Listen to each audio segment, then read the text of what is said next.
काफिरों के साथ जंग करो तब तक जब तक वो अल्लाह और आखिरत के दिन पर ईमान ना ले आए। यानी वो ये बात एक्सेप्ट ना कर लें कि अल्लाह ही हमारा खुदा है, गॉड है, जो अल्लाह दुनिया से 10 गुना बड़ी जन्नत देगा। उसके अंदर शराब की, दूध की, शहद की नहरें होंगी, 72 बीवियाँ, बड़े जो है स्तनों वाली, खूबसूरत गहरी आंखों वाली, मेजॉरिटी में हो, ताकत में। तब तुम अमन और पीस की बात मत करो, बल्कि तुम इन काफिरों के जोड़ जोड़ पर मारो और हम इनके दिलों में तुम्हारा खौफ डाल देंगे। Terror, the word mention in Quran is terror. आपने कुरान भी पढ़ी है, आपने श्रीमद् भागवत गीता भी पढ़ी है, क्या फर्क आपको समझ आया? क्योंकि कुरान कह रहा है किताब अल्लाहु अलैकुम। किताब का मतलब होता है अहकाम, हुक्म, फर्ज। ये तुम्हारे लिए फर्ज है कि जब तुम काफिरों को कत्ल कर चुको और उनकी बीवियां पीछे बचे तो तुम उनके साथ हमबिस्तरी करो, उनके साथ इंटरकोर्स करो। This is an order.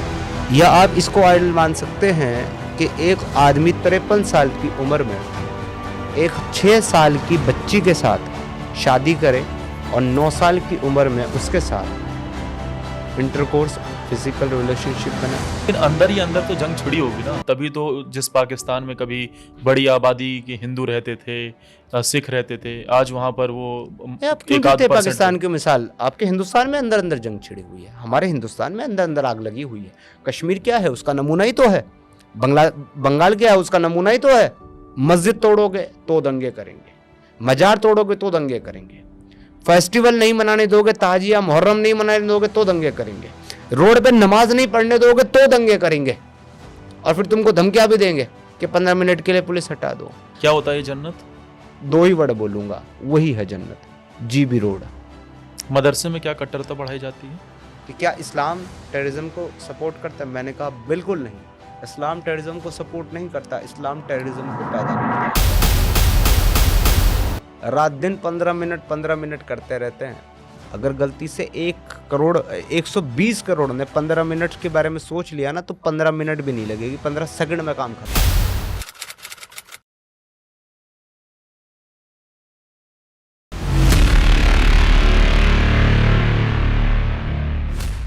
नमस्कार दोस्तों, आज हमारे साथ पॉडकास्ट में एक ऐसे गेस्ट मौजूद हैं जिनका जन्म इस्लाम में हुआ। नाम सदाकत कुरैशी था, लेकिन बाद में वो सिद्धार्थ बन गए और सोशल मीडिया पर लोग उन्हें एक्स मुस्लिम समीर के नाम से खूब देखते और सुनते हैं। जब उन्होंने इस्लाम में जन्म लेने के बाद आगे कुरान पढ़ा और इस्लाम को लेकर उन्होंने सवाल पूछना शुरू किया, तो उन्हें चुप्पी, डर और धमकी मिली, जिसके बाद उन्होंने बाद में इस्लाम भी छोड़ा और अपना नाम भी बदल लिया।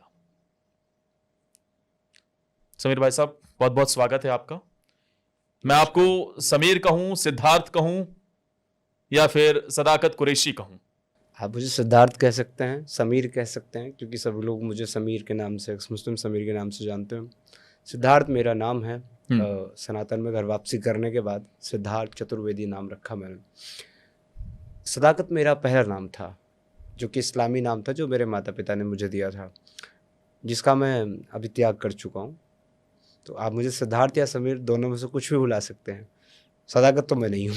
लेकिन ये सदाकत कैसे सिद्धार्थ बन गया या फिर एक्स मुस्लिम समीर बन गए? आप एक्स मुस्लिम कैसे बन गए? देखिए, एक्स मुस्लिम बनना कोई ऐसा नहीं है कि आप रात को मुस्लिम सोए और सुबह आप एक्स मुस्लिम उठ गए, या आप सुबह मुसलमान थे और रात को आप एक्स मुस्लिम सोए।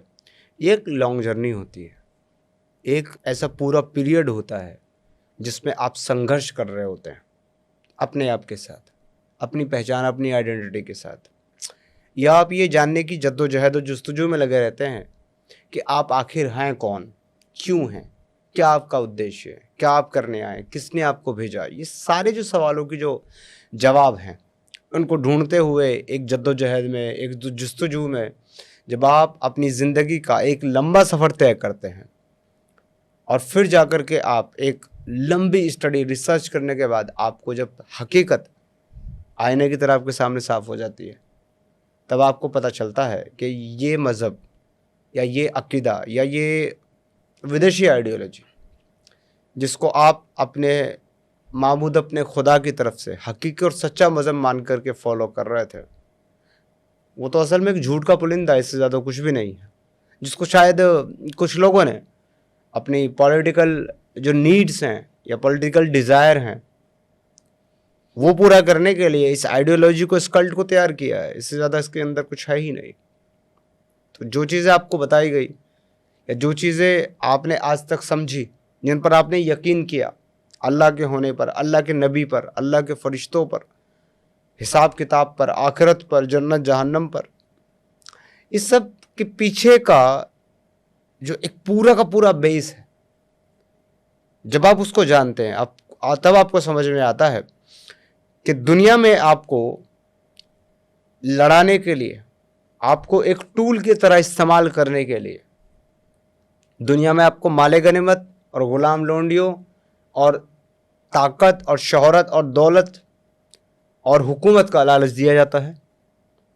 लेकिन हर वॉर के साथ, हर लड़ाई के साथ जो है, जीत के साथ हार भी साथ साथ चलती है। दोनों की पॉसिबिलिटीज रहती है जब आप वॉर में होते हैं कि ज़रूरी नहीं कि आप जीतेंगे, ज़रूरी नहीं आप सामने वाले को कत्ल कर देंगे, ऐसा भी तो हो सकता है कि सामने वाला आपको मार डाले। बिल्कुल। तो ऐसी सिचुएशन के बाद भी वो इससे पीछे ना हटे और इसमें बढ़ चढ़ कर के हिस्सा ले। इसलिए मरने के बाद भी मल्टीपल बेनिफिट्स उनको बता देंगे। मर जाओगे तो अल्लाह के रास्ते में शहीद हो जाओगे तो अल्लाह खुश हो जाएगा, अल्लाह दुनिया से 10 गुना बड़ी जन्नत देगा, उसके अंदर शराब की, दूध की, शहद की नहरें होंगी, 72 बीवियाँ जो तुम्हारे इंतज़ार में बैठी हुई होंगी वो तुमको देगा। ऐसी खूबसूरत फुल ब्रेस्टेड, बड़े जो है स्तनों वाली, खूबसूरत गहरी आँखों वाली, ट्रांसपेरेंट बॉडी वाली, जो 70 कपड़े पहन ले तो भी उसकी बॉडी, उसका बोन मैरो सब नज़र आए आपको। तो इस तरह के किस्से, कहानियाँ उन लोगों को सुनाई जाती है ताकि वो इस पॉसिबिलिटी के बाद भी कि वहाँ जा कर के तुम मारे जा सकते हो, फिर भी जा कर के मरने के लिए तैयार हो जाए।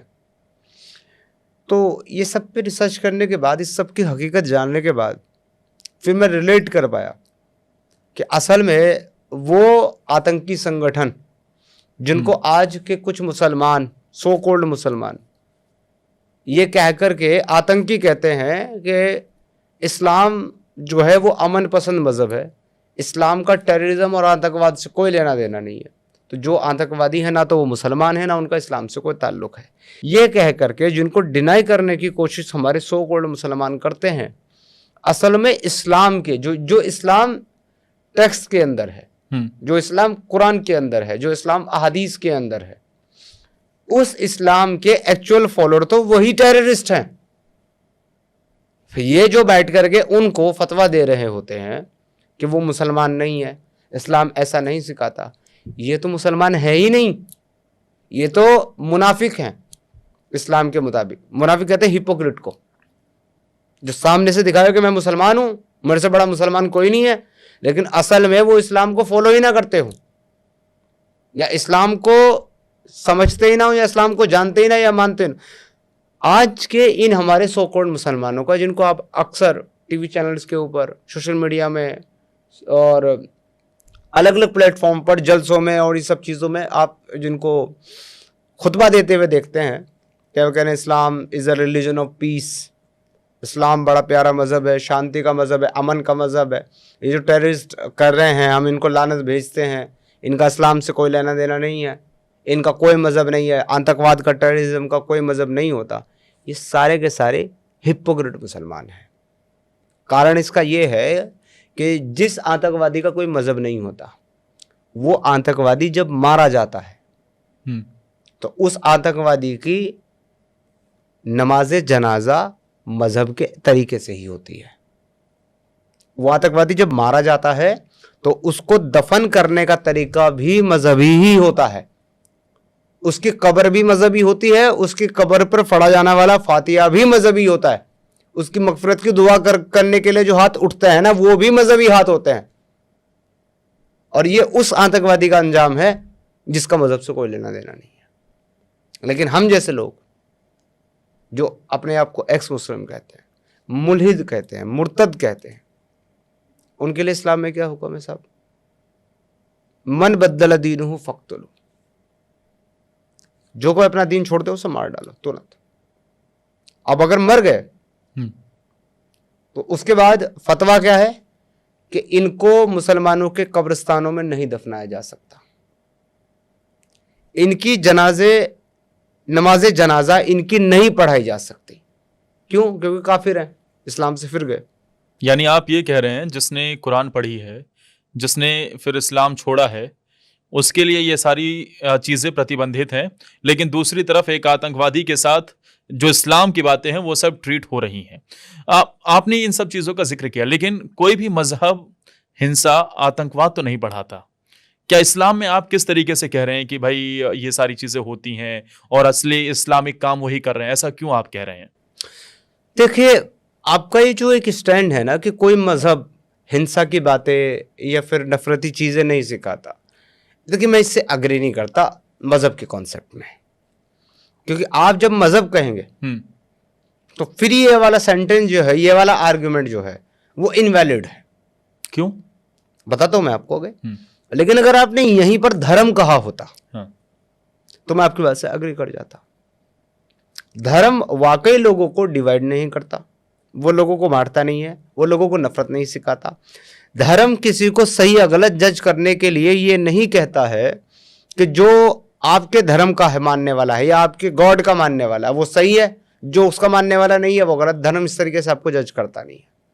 तो धर्म के कॉन्सेप्ट में ये बात बिल्कुल मैं अग्री करूंगा कि हाँ वो नफरत नहीं सिखाता। लेकिन अगर जहां तक मजहब की बात है, पंथ की बात है, आइडियोलॉजी की बात है, दीन की बात है, तो सर ऐसा नहीं है कि वो नफरत नहीं सिखाता, बल्कि जो दीन इब्राहिमी है, जिनको दीन इब्राहिमी कहा गया है, चाहे वो क्रिश्चियनिटी हो, चाहे वो इस्लाम हो, चाहे वो पहले का जुडाइज्म ही क्यों ना हो। जू लोगों ने अब अपने आप को बहुत रिफॉर्म किया, इवन दो क्रिश्चियंस ने भी बहुत रिफॉर्म किया है।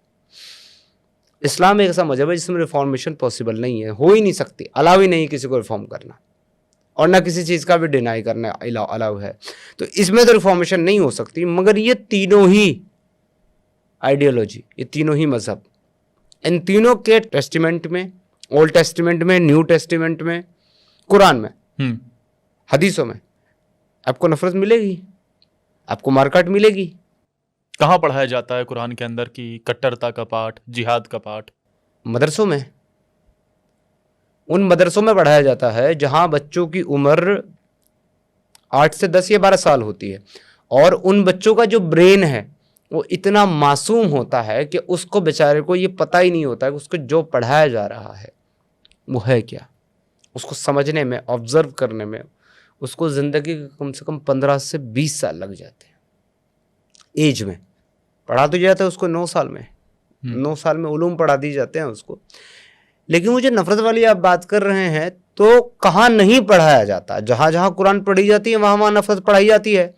क्योंकि कुरान में ही लिखा हुआ है ना, कातिलुल लज़ीना ला युमिनूना बिल्लाहि वला बिल यौमिल आखिर वला युहर्रिमूना मा हर्रमल्लाहु व रसूलुहु वला यदीनूना दीनल हक्की मिनल लज़ीना ऊतुल किताब हत्ता युतुल जज़ियती अन यदि वहुम सागिरून। ये कुरान में तो लिखा है। क्या मतलब है इसका? काफिरों के साथ जंग करो तब तक जब तक वो अल्लाह और आखिरत के दिन पर ईमान ना ले आए, यानी वो ये बात एक्सेप्ट ना कर लें कि अल्लाह ही हमारा खुदा है, गॉड है, जो क़यामत के दिन, आखिरत के दिन हमसे हिसाब लेगा। तब तक उनके साथ लड़ते रहो। और तो उनके साथ कौन है?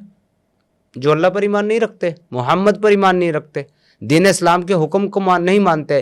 काफिर का वर्ड्स वाला मीनिंग होता है इनकार करने वाला, ना मानने वाला। किस चीज़ का ना मानने वाला? जो कुछ अल्लाह ने दिया उसका, जो कुछ मोहम्मद ने कहा उसका, जो कुछ इस्लाम ने कहा उसका इनकार करने वाला काफिर है। यानी जो इस्लाम नहीं मानता वो काफिर है? बिल्कुल काफिर है। जो इस्लाम को नहीं मानता और जो इस्लाम के भेजने वाले को नहीं मानता वो काफिर है। तो उनके साथ तब तक लड़ना है जब तक या तो वो ईमान ना ले आए, अल्लाह और मोहम्मद ने जिस चीज़ को फॉरबिडन किया है, हराम किया है, उसको हराम ना माने, या फिर जब तक दीन हक यानी कि इस्लाम को कबूल ना कर ले तब तक उनके साथ लड़ना है। मल्टीपल आयतें हैं, मल्टीपल। सूरह तौबा के अंदर है, सूरह अनफाल के अंदर है, सूरह बकरा के अंदर है, सूरह निसा के भी अंदर है। मोर देन 147 टाइम कुरान के अंदर जिहाद का हुक्म आया है। क्या होता है जिहाद? जिहाद फी सबीलिल्लाह। जिहाद का वर्डली माना है लफ्जी माना है जद्दोजहद करना, कोशिशें करना। अच्छा। किस चीज़ की कोशिश करना? अल्लाह के दीन को पूरी ज़मीन में इस्टेब्लिश करने और कायम करने की जद्दोजहद और कोशिश करने का नाम जिहाद है। ये ज़मीन अल्लाह की है, सीधा सा कॉन्सेप्ट है। ज़मीन अल्लाह की है, ज़मीन को अल्लाह ने पैदा किया है उनके लिए जो अल्लाह के मानने वाले हैं।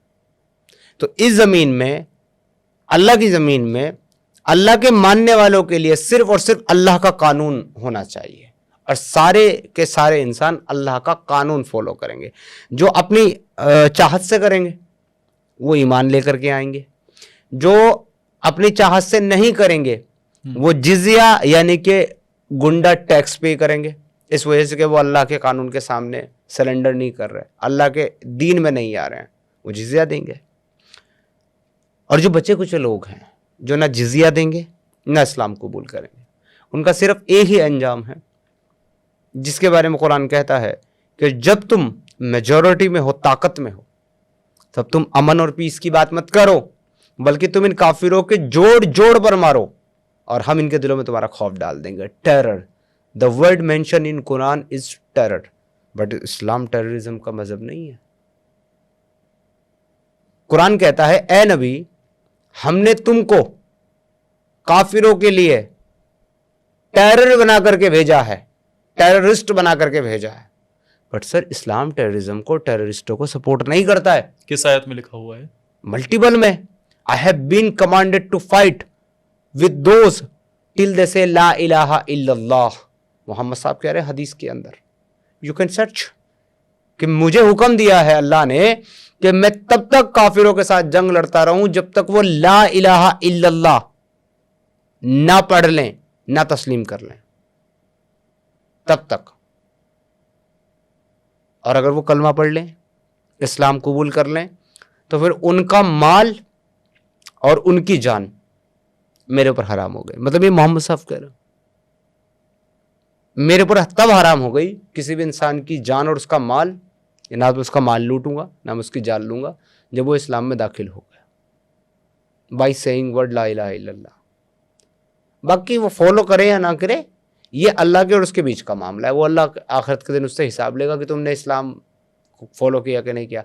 मगर जब तक इस्लाम को एंडोर्स ना कर ले तब तक मुहम्मद और तमाम मुसलमानों के लिए उनके साथ लड़ना, उनको कत्ल करना, खून बहाना और उनका माल लूटना, ये हलाल है, अलाउड है, इवन दो ये ऑर्डर है अल्लाह और कुरान का और हदीस का। आपने एक वर्ड का जिक्र किया, हलाल, हलाला, मैं उसके बारे में आपसे पूछूंगा, लेकिन मुझे एक बात बताइए जरा। हलाल और हलाला दो डिफरेंट चीजें हैं। डिफरेंस है, मैं आपसे दोनों के बारे में पूछूंगा, लेकिन एक बात मैं आपसे समझना चाहता हूँ।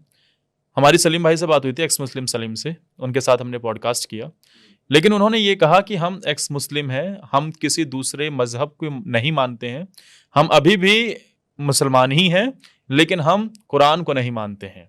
लेकिन आपके साथ मुझे देखकर, क्योंकि लग रहा है आपने तुलसी माला पहनी हुई है, तो आप एक्स मुस्लिम हैं, आप मुसलमान हैं, या फिर आप एक हिंदू बन चुके हैं? और एक्स मुस्लिम मुझे बताइए जरा क्या होते हैं। देखिए, एक्स मुस्लिम जो है ना, वो एक मॉडर्न टाइटल है उन लोगों के लिए जो पहले मुसलमान हुआ करते थे, इस्लाम को फॉलो करते थे और फिर उन्होंने इस्लाम को फॉलो करना बंद कर दिया, उसकी रिचुअल्स और उसकी प्रैक्टिसिंग को डिनाई कर दिया, उसमें जो फेथ था उसको डिनाई कर दिया, उसको रिजेक्ट कर दिया, तो उनको एक्स मुस्लिम कहा जाता है। लेकिन अगर इस्लाम के पर्सपेक्टिव से आप देखो तो हालांकि ये इंग्लिश लैंग्वेज का वर्ड है एक्स मुस्लिम, और कुरान और हदीस जो है वो अरबी के अंदर है, उसकी ट्रांसलेशन ज़्यादातर फ़ारसी और उर्दू के अंदर, ज़्यादातर मानने वाले इस्लाम के उर्दू और अरबी और फ़ारसी बोलने वाले हैं। तो उसके अंदर अरबी के अंदर इस्लाम छोड़ने वाले को मुर्तद कहा जाता है, जिसने इर्तिदाद किया हो। इर्तिदाद से लफ्ज़ निकला है मुर्तद। इर्तिदाद करना, पलट जाना, फिर जाना। मुर्तद जो फिर गया, ठीक है, यानी कि दीन से फिर गया, उसका वो मुर्तद, और उसको ही कहा जाता है एक्स मुस्लिम। तो एक्स मुस्लिम तो बेसिकली हम हैं, क्योंकि हम इस्लाम से फिरे हुए हैं। पैदाइश ऐसे घराने में पाई जहाँ इस्लाम फॉलो किया जाता था, फिर इस्लाम को प्रैक्टिस करना छोड़ दिया, उससे फिर गए दीन से, तो मुर्तद तो डेफिनेटली हम हैं। लेकिन सलीम साहब के बारे में जो आपने पर्टिकुलर पूछा है, तो सलीम साहब देखिए एक मुर्तद के साथ वो इस्लाम छोड़ने के साथ साथ वो मुल्हिद हैं। अब मुल्हिद किसको कहते हैं? एथीस्ट। अच्छा। जो किसी गॉड में, किसी खुदा में, किसी में नहीं मानता, नास्तिक आप उसको कह सकते हैं। सलीम साहब हमारे नास्तिक हैं, लेकिन वो खुद को नास्तिक नहीं वास्तिक कहते हैं। अच्छा। तो इस हिसाब से, लेकिन अगर आप टर्म उनकी यूज करते हो अकॉर्डिंग टू इस्लाम, तो अकॉर्डिंग टू इस्लाम वो मुल्हिद हैं। मुल्हिद कौन? जिसने इल्हाद किया, इल्हाद करने वाला मुल्हिद, यानी कि इनकार करने वाला, डिनाई करने वाला मुल्हिद है। तो वो हर गॉड का, हर कॉन्सेप्ट का इनकार करते हैं, तो वो मुल्हिद हो गए। लेकिन मैं मुल्हिद नहीं हूँ। आप हिंदू धर्म में हैं? मैं इस्लामिक टर्म्स के हिसाब से मुर्तद हूँ, और उसके बाद मैंने सनातन को अपनाया। श्रीमद् भगवत गीता पढ़ी मैंने, मुझे किसी ने रिकमेंड की मेरी पर्सनल प्रॉब्लम्स के लिए। क्यों बने आप सनातनी? क्या पढ़ा आपने ऐसा भगवत गीता में? देखिए, मेरा इंटेंशन नहीं था स्टार्ट से सनातन अपनाने का, क्योंकि जब मैं एक्स मुस्लिम बना था उसके बाद मैंने ये डिसाइड किया था कि मैं किसी मज़हब, किसी धर्म में नहीं जाऊँगा, और मैं सिर्फ और सिर्फ मानवता, ह्यूमैनिटी और देश के कॉन्स्टिट्यूशन को फॉलो करूँगा जहाँ मैं रहता हूँ, और पूरी मानवता की सेवा करूँगा। लेकिन फिर घर परिवार छूटने की वजह से, क्योंकि मैंने जब इस्लाम को छोड़ दिया और उसके बाद टीवी चैनल्स के ऊपर आया और खुलकर इस्लाम को क्रिटिसाइज़ किया, तो मेरे अपने लोग मेरे ख़िलाफ़ हो गए, और मुझे उनकी मुखालफत की वजह से, अपनी थ्रेट के चलते, जान बचाने के लिए मुझे अपना घर परिवार सब छोड़ करके उनसे अलग होना पड़ा। आप अपनी फैमिली के साथ नहीं रहते हैं? नहीं, मम्मी पापा? 4 साल से नहीं, 4 साल से बिल्कुल अलग रहता हूँ। तो उस सिचुएशन में मैं जो है बहुत ज़्यादा डिप्रेशन में चला गया था। समय समय पर याद करके अपनी फैमिली को, बच्चों को रोने लगना और ये सब परेशान होना। तो इस डिप्रेशन की वजह से मैं जो है वो अपनी काम पर, अपनी चीज़ों पर फोकस नहीं कर पा रहा था। तो मेरे एक मित्र थे, उन्होंने मुझे सजेस्ट किया कि आप, जैसे कि आप बीमार पड़ते हो तो आप डॉक्टर के पास जाते हो, तो डॉक्टर साहब उसका मज़हब नहीं पूछते कि आपका मज़हब क्या है, मुझे ट्रीटमेंट कराना। आप सीधा दवाई लेते हो, अपना ट्रीटमेंट कराते हो। तो आप श्रीमद् भगवत गीता पढ़ो, उसमें आपकी इस सिचुएशन का जो है सॉल्यूशन मौजूद है। वो जो आप डिप्रेस हो जाते हो, परेशान रहते हो, किसी से भी बहुत ज़्यादा एक्सपेक्टेशन रख लेना, फिर वो एक्सपेक्टेशन टूटती है तो आप हर्ट हो जाते हो, इस सब के लिए। तो मैंने शुरू में तो मुझे अजीब लगा, देखिए, क्योंकि मैं खुद बचपन से तबलीग करते आया था। लोगों को इस्लाम की तबलीग करना, लोगों को इस्लाम में कन्वर्ट करना, ये मेरे काम थे बचपन से, तबलीगी जमात से जुड़ने के बाद। तो मैंने, आप तबलीगी जमात से जुड़े थे? जी, तबलीगी जमात से। क्या उद्देश्य होता है इसका? मैं उस पर भी आता हूँ, बस ये ज़रा कंप्लीट कर लूँ। तबलीगी जमात वाला मैं आपको क्लियर करता हूँ। तो मैंने उनको सरकास्टिज्म वे में बोला कि मुसलमान तबलीग करते हैं, आप हिंदू लोग कब से करने लगे? आप मुझे सजेस्ट कर रहे हो गीता पढ़ो। लेकिन मैं आपको इसलिए नहीं कर रहा हूँ कि आप इसको पढ़ करके हिंदू बन जाए या सनातनी बन जाए। मैं आपकी सिचुएशन के अकॉर्डिंग आपको सजेस्ट कर रहा हूँ, आप चाहे तो पढ़े, चाहे तो ना पढ़ें। तो मैंने, उनकी बात मुझे समझ में आई, मैंने पढ़ा और जब मैंने फर्स्ट चैप्टर पढ़ा, तो पढ़ते पढ़ते वो गीता इस तरह की पुस्तक है, अगर आपने कभी पढ़ी हो, कि जब उसको पढ़ना स्टार्ट करते हैं ना, तो आपके माइंड में खुद अपने आप सवाल क्रिएट होते चले जाते हैं, सवाल आते चले जाते हैं कि अगर ऐसा है तो फिर ये कैसे है, और ये है तो फिर ये कैसे है, और ऐसी सिचुएशन होगी तो मैं क्या करूँगा, फिर क्या ऐसा नहीं होगा, मैं ऐसा करूँगा।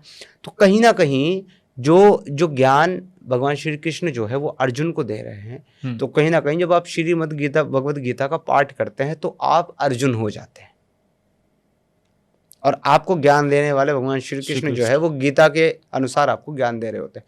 तो वो सिचुएशन जो इंसान रिलेट कर पाता है उसके साथ होती है, जो वो ध्यान से समझने के लिए पढ़ता है। तो फर्स्ट चैप्टर पढ़ने के बाद मेरी वो सिचुएशन हो गई कि मैं फिर लास्ट तक उसको नहीं छोड़ पाया। अच्छा। तो मैंने पूरा 18 चैप्टर पढ़ा पूरा, और पूरा 18 चैप्टर पढ़ने के बाद फिर मेरे मन ने मुझसे कहा कि यही तो है वो डिवाइन मैसेज। दुनिया में अगर कोई डिवाइन मैसेज है, अगर कोई ऐसा मैसेज है जो पूरी इंसानियत के लिए है, पूरी इंसानियत के मालिक की तरफ से, तो वो मैसेज ये हो सकता है, वो नहीं हो सकता जो मैंने आज तक पढ़ा। मुझे नहीं पता था कि आपने हिंदू धर्म अपना लिया है। मुझे ये भी नहीं पता था कि आपने श्रीमद् भागवत गीता पढ़ी हुई है। जी। लेकिन जब आपने पढ़ी हुई है तो ये सवाल जरूर उठता है कि आपने कुरान भी पढ़ी हुई है, जी क्या तर्जुमे के साथ पढ़ी है? जी हाँ, कंप्लीट। आपने कुरान भी पढ़ी है, आपने श्रीमद् भागवत गीता भी पढ़ी है। जी क्या फर्क आपको समझ आया दोनों ग्रंथों के अंदर, दोनों कुरान के अंदर और श्रीमद् भागवत गीता के अंदर? आपको क्या दिखा दोनों के अंदर, किस तरीके के? श्रीमद् भगवत गीता का बहुत सीधा सा कॉन्सेप्ट है। हम्म। प्रकृति ने आपको मनुष्य बनाया है, इंसान बनाया है, आपको इंसान बने रहना है। यानी आपके जो एक्ट हैं, आपके एट्रीब्यूट्स हैं, आपकी जो ड्यूटी हैं, वो वही हैं जो इंसान की होनी चाहिए। और जैसे ईश्वर ने, परमात्मा ने पूरी प्रकृति बनाई है, तो पूरी प्रकृति को भी एक ड्यूटी दी है। पानी की अपनी एक ड्यूटी है, सूर्य की अपनी एक ड्यूटी है, अदर प्लैनेट्स की अपनी एक ड्यूटी है, हमारे चंद्रमा की भी एक ड्यूटी है। अगर वो जरा भी इधर उधर हो जाए तो हम लोग, तो इस हिसाब से हर एक की ड्यूटी है। और हर एक जो है बगैर किसी भेदभाव के, चाहे वो हवा हो, पानी हो, सूर्य हो, रोशनी हो, वायु हो, जो भी हो, बगैर किसी भेदभाव के, बगैर आपसे कुछ मांगे, विदाउट एनी एक्सपेक्टेशन, अपनी ड्यूटी पूरी कर रही। उसी प्रकृति के साथ साथ ईश्वर ने, बनाने वाले ने, आपको भी उस नेचर, उस प्रकृति का हिस्सा बनाया। तो क्या मनुष्य होने के लिए और एक ऐसा तार्किक प्राणी होने की वजह से जो लॉजिक को भी समझ सकता है, रीजनिंग को भी समझ सकता है, सही और गलत में फ़र्क कर सकता है, उसके पास एक मॉरलिटी, एक समझ, क्या हम लोगों को बाकी सारी जितनी भी प्रकृति है, जितनी भी चीज़ें हैं जो ईश्वर ने पैदा की है, क्या हम सब लोगों को उनसे ज़्यादा जिम्मेदार, उदार और दूसरों के काम आने लायक नहीं होना चाहिए? बिल्कुल होना चाहिए। तो यही संदेश और यही आदेश श्रीमद् भगवद गीता आपको देती है। हाँ। जिसको कर्म कहा गया, कर्म योग। हम्म। अब कुरान जो है, हाँ। मैं नहीं बताऊंगा आपको क्या सही है क्या गलत है, मैं आपको दोनों मैसेज आपके सामने रख रहा हूँ, बिल्कुल। सुनने वाले खुद डिसाइड कर हाँ। लेंगे क्या सही है क्या गलत। कुरान कहता है अल्लाह ने जिनों को और इंसान को, दो कौमों को दुनिया के अंदर पैदा किया, जो समझ सकते हैं, चल सकते हैं, बोल सकते हैं, बात कर सकते हैं, इनके पास लॉजिक है, मंतिक है। जानवरों के पास अकॉर्डिंग टू इस्लाम रूह नहीं है। जानवरों के पास अकॉर्डिंग टू इस्लाम जो है वो लॉजिक नहीं है, थिंकिंग नहीं है, वो बात नहीं कर सकते, वो सोच नहीं सकते, समझ नहीं सकते। जितनी भी और प्रकृति है सिर्फ इंसान और जिनों के पास है। अच्छा। तो जिनके पास ये है उनको अल्लाह ने किस लिए पैदा किया? सिर्फ अपनी इबादत के लिए। जिन्नि वल इंसी इल्ला लियअबुदून वमा खलक़तुल जिन्नि वल इंसी इल्ला लियअबुदून। हमने जिन और इंसान को सिर्फ अपनी इबादत करने के लिए पैदा किया। और ये सारी की सारी कायनात और इसमें जितनी भी चीज़ें वो सब इंसान के फ़ायदे के लिए पैदा की हैं। तो अब पूरा नेचर इंसान के लिए, और इंसान किसके लिए? खुदा की इबादत करने के लिए। अब जो खुदा की इबादत करता है वो कुंतुम खैरुम उम्मती उखरिजत लिन्नास तामरूना बिल मारूफी व तनहौना अनिल मुनकर व तामरूना बिल्लाह। जो अल्लाह के दीन की मदद करते हैं, अल्लाह के दीन की तबलीग करते हैं, दूसरों तक अल्लाह का दीन पहुंचाते हैं, वो उम्मत खैर हैं, खैरुल उम्मत है। यानी कि दुनिया में सबसे बेहतरीन उम्मत और सबसे बेहतरीन खल्कियत जो है वो इंसान है जो अल्लाह के दीन को फॉलो करते हैं और अल्लाह के दीन की तबलीग करते हैं और दूसरों तक अल्लाह का दीन पहुंचाते हैं। लेकिन जो अल्लाह के दीन को नहीं मानते, जो अल्लाह के दीन को फॉलो नहीं करते, जो अल्लाह के दीन के ख़िलाफ़ अमल करते हैं, वो लोग कौन हैं? वो हैं शर्रुल बरैया। क्या मतलब इसका? इसका मतलब है कि जितनी भी खल्कियत, जितनी भी किस्में जीव जंतुओं की, प्राणियों की बनाने वाले ने बनाई है, उसमें सबसे बदतरीन और घटिया वो काफिर है। उनसे बदतरीन, उनसे घटिया और कोई नहीं, सबसे घटिया वो। उसके बाद कुरान कहता है कि मुसलमान जो है वो मुसलमान का भाई है, और मुसलमान को, मुसलमान का कत्ल अगर किसी ने कर दिया, एक मुसलमान ने दूसरे मुसलमान का कत्ल कर दिया, तो उसका ठिकाना सीधा जहन्नम है। सूरह अन-निसा की आयत नंबर 92 ये कहती है। लेकिन वही कुरान ये कहती है कि काफिरों को जहां पाओ वहीं कत्ल करो और उनकी घात में जगह जगह पर बैठो, और अगर वो तौबा कर लें, नमाज पढ़ने लगे, ज़कात अदा करने लगे यानी मुसलमान हो जाएं, तो फिर उनका रास्ता छोड़ दो, वरना अगर काफिर हों तो उनकी घात में बैठो और उनको कत्ल करो। सूरह अत-तौबा की आयत नंबर 5। आप और आपकी ऑडियंस डिसाइड कर सकती है। यानी कि मैं इस्लाम नहीं मानता तो मेरे कत्ल करने की इजाजत कुरान देता है, इस्लाम देता है? इजाजत नहीं, हुक्म देता। अच्छा, इजाजत तो होता है कि आपने मेरे से परमिशन मांगी किसी चीज की, मैंने ये कहा ठीक order है भाई, ठीक है भाई, बट एक होता ऑर्डर, आपने ये करना ही है। सूरह अन-निसा की आयत नंबर 24 कहती है वल महसिनाति मिनन निसाई इल्ला मा मलकत अयमानुकुम किताबल्लाहु अलैकुम उहिल्ला लकुम मा वरा अज़ालिकुम अन तब्तगु बि अम्वालिकुम मुहसिनीना गैरि मुसाफिहीन। तुम्हारे लिए शोहर वाली औरतें यानी शादीशुदा महिलाएं हराम है कि तुम उनके साथ निकाह करो या उनके साथ हम बिस्तरी करो, फिजिकल रिलेशनशिप बनाओ। लेकिन वो काफिरों की बीवियां जो तुम्हारे कब्जे में माले गनीमत में आ गई हैं, यानी कि तुमने वॉर लड़ी, हाँ। काफिरों को तुमने या हरा दिया, तुमने उसको गिरफ्तार कर लिया या फिर तुमने उसको कत्ल कर दिया, तो अब उसकी जो बीवी हैं, हाँ। जो घरों में बैठी हुई हैं, वो भी तुम्हारे लिए जायज हैं, हलाल हैं। और ये इजाजत नहीं है, देखिए ये इजाजत नहीं है, ऑर्डर है, ये ऑर्डर है, अहकाम है। क्यों क्योंकि कुरान कह रहा है किताब अल्लाहु अलैकुम। किताब का मतलब होता है अहकाम, हुक्म, फर्ज। ये तुम्हारे लिए फर्ज है कि जब तुम काफिरों को कत्ल कर चुको और उनकी बीवियां पीछे बचे तो तुम उनके साथ हमबिस्तरी करो, उनके साथ इंटरकोर्स करो। दिस इज एन ऑर्डर, इजाजत नहीं है सर। कातिलों को, काफिरों को कत्ल करना, उनकी माँ बहन बेटियों को गुलाम लोंडी बनाना, उनके साथ हमबिस्तरी करने की इजाजत कुरान देता है। सूरह मोमिनून के अंदर कुरान कहता है कद अफलहल मोमिनून, के फलाह को पहुंच गए, कामयाब हो गए वो मोमिन। कौन से मोमिन? जो नमाज पढ़ते हैं, नमाज में खुशू खुजू पैदा करते हैं और अपनी शर्मगाहों की, मतलब अपने प्राइवेट पार्ट की जो है हिफाजत करते हैं। किससे? इल्ला अला अजवाजिहिम अब वो औ मा मलकत अयमानुहुम इन्नहु गैरु मलूमीन, सिवाय अपनी बीवियों के और अपनी गुलाम लोंडियों के, कि इनके साथ करने में कोई मलामत, कोई गुनाह, कोई नुकसान नहीं। मतलब अपनी बीवियों के साथ भी आप हमबिस्तरी कर सकते हैं, अच्छा, जो कि 4 तक हो सकती है अकॉर्डिंग टू इस्लाम, और आप गुलाम लौंडियों के साथ भी हमबिस्तरी, सेक्सुअल रिलेशनशिप बिल्ड कर सकते हैं, जो कि लातादाद हैं, जितनी आप पकड़ सको उतनी। कुरान कहता है, मैं नहीं कह रहा हूँ। किसी को अगर एतराज हो कि मैं ऐसी बात क्यों कह रहा हूँ, ऐसी बात कुरान में नहीं, तो मैं तो रेफरेंस देके बात कर रहा हूँ ना। सूरह मोमिनून की आयत नंबर 1 से 7 तक आप पढ़ लें, सूरह अन-निसा की आयत नंबर 24 आप पढ़ लें, वल मोहसिनाती जो मैंने पढ़ी अभी। इसके अलावा जितनी भी कुरान की आयतों का, जितनी भी चीज़ों का मैं यहाँ पर जिक्र कर रहा हूँ, उन सबका मैं रेफरेंस आपको दे रहा हूँ। तो अगर किसी को इस बात से एतराज़ है कि मैं ऐसा क्यों बोल रहा हूँ, तो उसको इस पर एतराज़ होना चाहिए कि उसकी किताब में ऐसा क्यों लिखा है। Am I right sir or not? बिल्कुल। अगर उसको इस पर एतराज नहीं है कि उसकी किताब में ये क्यों लिखा है, तो मैं कहता हूं उसका मुझ पर एतराज करना कि मैं ऐसा क्यों बोल रहा हूं, ये हिपोक्रेसी है। कुरान और हदीस में क्या अंतर है? Quran is word of God, Allah, and Hadith is Sunnah of Muhammad, prophet of God. अल्लाह ने हुक्म दिया नमाज पढ़ो, सलात का लफ्ज इस्तेमाल किया कुरान के अंदर, और उस पर हुक्म दिया कि सलात अदा करो। अब सलात का मीनिंग जो है वो नमाज हो गया। अब क्या, नमाज पढ़ो।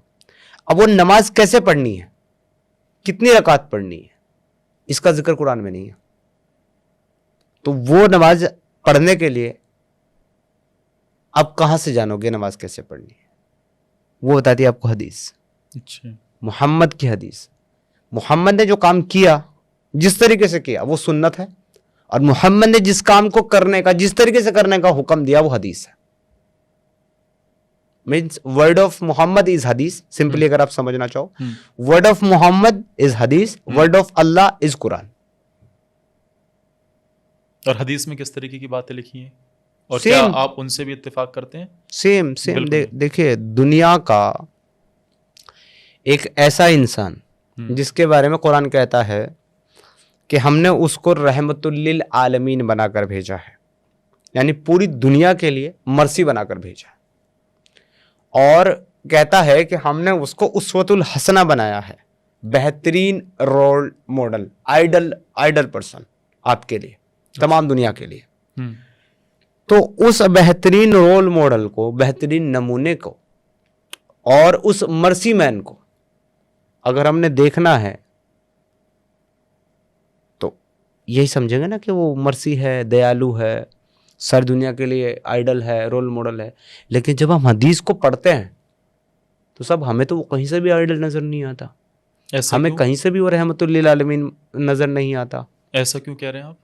क्या आप ये मान सकते हैं कि कोई भी एक आइडल पर्सन, छोटी सी 3 महीने की बच्ची या 3 साल की बच्ची जो कि घुटने पर रेंग रही है और उसने अभी अभी रिसेंटली दूध पीना छोड़ा है अपनी माँ का, और कोई भी एक आइडल पर्सन जो कि 50-55 साल की उम्र का है, वो उस बच्ची को देखे और कहे कि अगर ये बच्ची बड़ी हो गई मेरे जीते जी तो मैं इससे शादी कर लूँगा,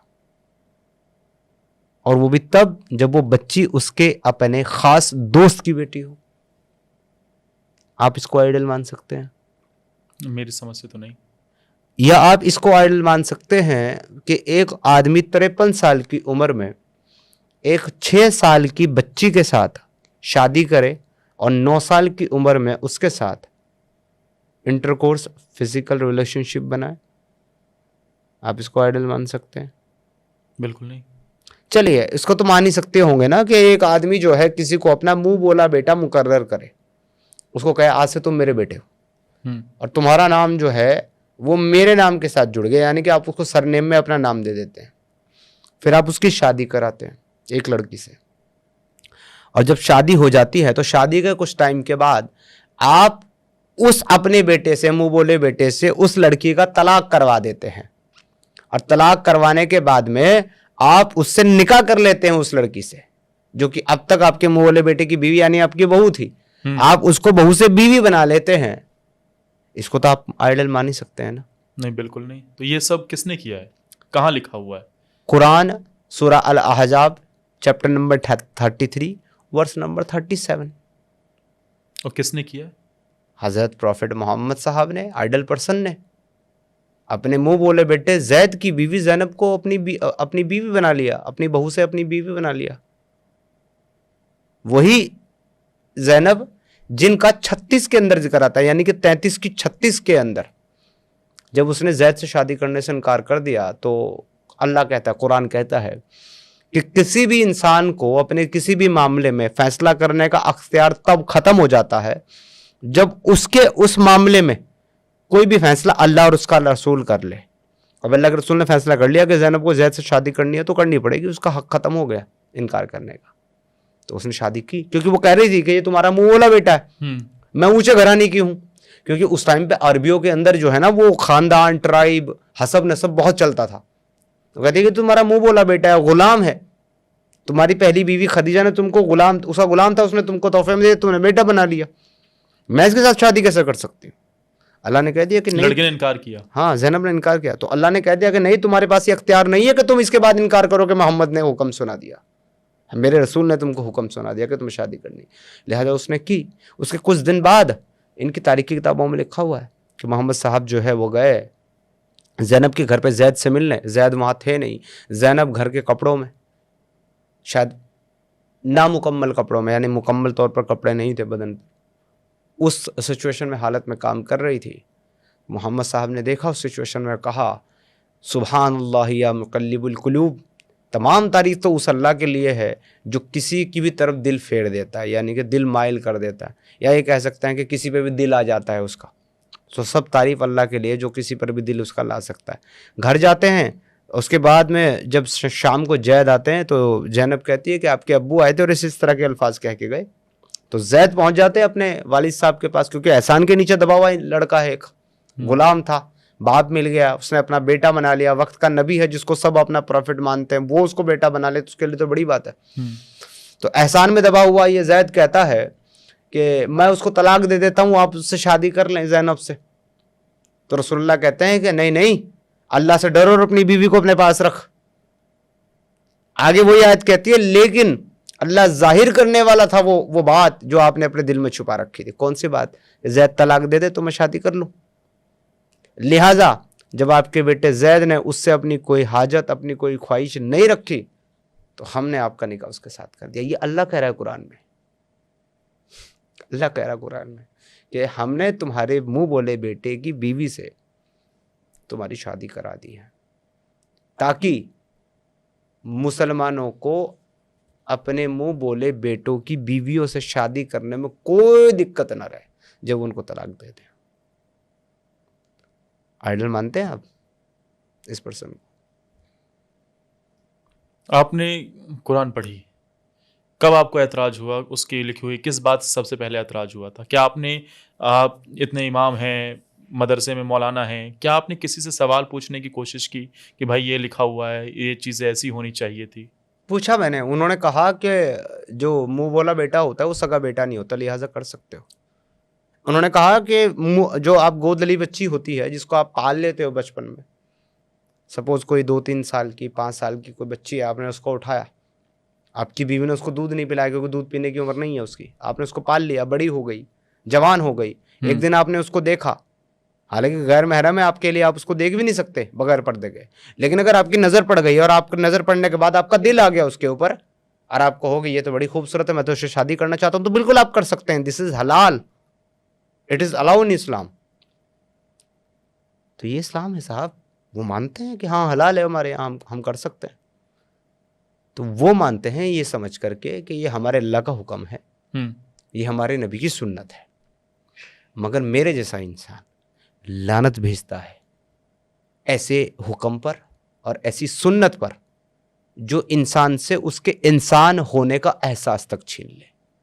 इसीलिए साहब मैं मुसलमान नहीं हूं, क्योंकि मैं इसको खुदा का हुक्म और नबी की शान समझ करके इसको एक्सेप्ट नहीं कर सकता कि एक शख्स अपने ही मुंह बोले बेटे की बीवी से शादी करे, या एक शख्स छोटी सी बच्ची से शादी करे, या एक शख्स जब अपने घर से बाहर निकले और जाते हुए एक महिला को रास्ते में देखे और देख करके जो है ना तुरंत अपने घर वापस जाए और अपनी बीवी का हाथ पकड़ के उसको घर के अंदर ले जाए, जब वो कुछ काम कर रही थी, चमड़े को रंग दे रही थी, उसको उसी हालत में उठा करके ले जाए, उसके साथ फिजिकल इंटरकोर्स करे और फिर बाहर आकर के अपने जो सहाबा हैं, अपने जो मानने वाले हैं, उनसे कहे कि जब भी तुम किसी महिला को देख लो तो घर जाकर अपनी बीवियों के साथ सेक्स करो, क्योंकि महिला जो है वो शैतान की शक्ल में आती है। तो एक ऐसा इंसान जिसकी डिज़ायर, जिसकी लस्ट के ऊपर, I am sorry for my word but this is reality, जिसकी डिज़ायर, जिसकी सेक्सुअल डिज़ायर के ऊपर उसका इतना भी कंट्रोल नहीं है कि वो घर से बाहर जिस काम को करने के लिए निकला है वो काम करने चला जाए, वो देख करके वापस अपनी बीवी के पास आकर के पहले अपनी लस्ट, अपनी डिज़ायर पूरी करता है और फिर बाहर जाकर के दूसरों को बताता है कि तुम भी ऐसा ही करो। सो साहब मैं उसको आइडल नहीं मान सकता, मैं उसको रोल मॉडल नहीं मान सकता। मुसलमान उसको रोल मॉडल मानते हैं इसीलिए वो मुसलमान है, मैं नहीं मानता, इसीलिए मैं मुर्तद हूँ, काफिर हूँ, एक्स मुस्लिम। जिन 3 साल की बच्ची का आप जिक्र कर रहे हैं उनके बारे में ज़रा बताइए। इब्ने अब्बास की बेटी हैं, जिसका आपको मुस्नद अहमद की हदीस के अंदर वाज़े तौर पर जिक्र मिल जाएगा। इब्ने अब्बास जो हुजूर मोहम्मद साहब के कंपेनियन भी हैं, सहाबा भी हैं और उनके चचेरे भाई भी हैं, उनके घर जाते हैं एक दावत के मौके पर और वहाँ देखते हैं उस छोटी सी बच्ची को जो कि घुटनों पर चल रही है। तो रसूलुल्लाह कहते हैं बड़ी प्यारी बच्ची है, अगर मेरे ज़िंदा रहते ये जवान हो गई तो मैं इससे शादी कर लूँगा। अब कोई अपोज नहीं कर पाता, कोई कुछ बोल नहीं पाता, क्यों? क्योंकि प्रॉफिट है, अल्लाह के नबी हैं, उनके खिलाफ आवाज़ उठाओगे तो जहन्नम जाओगे। कुरान कहता है मेरे नबी की आवाज़ से ऊंची आवाज़ मत करो, नबी की आवाज़ से ऊंची आप आवाज़ नहीं कर सकते।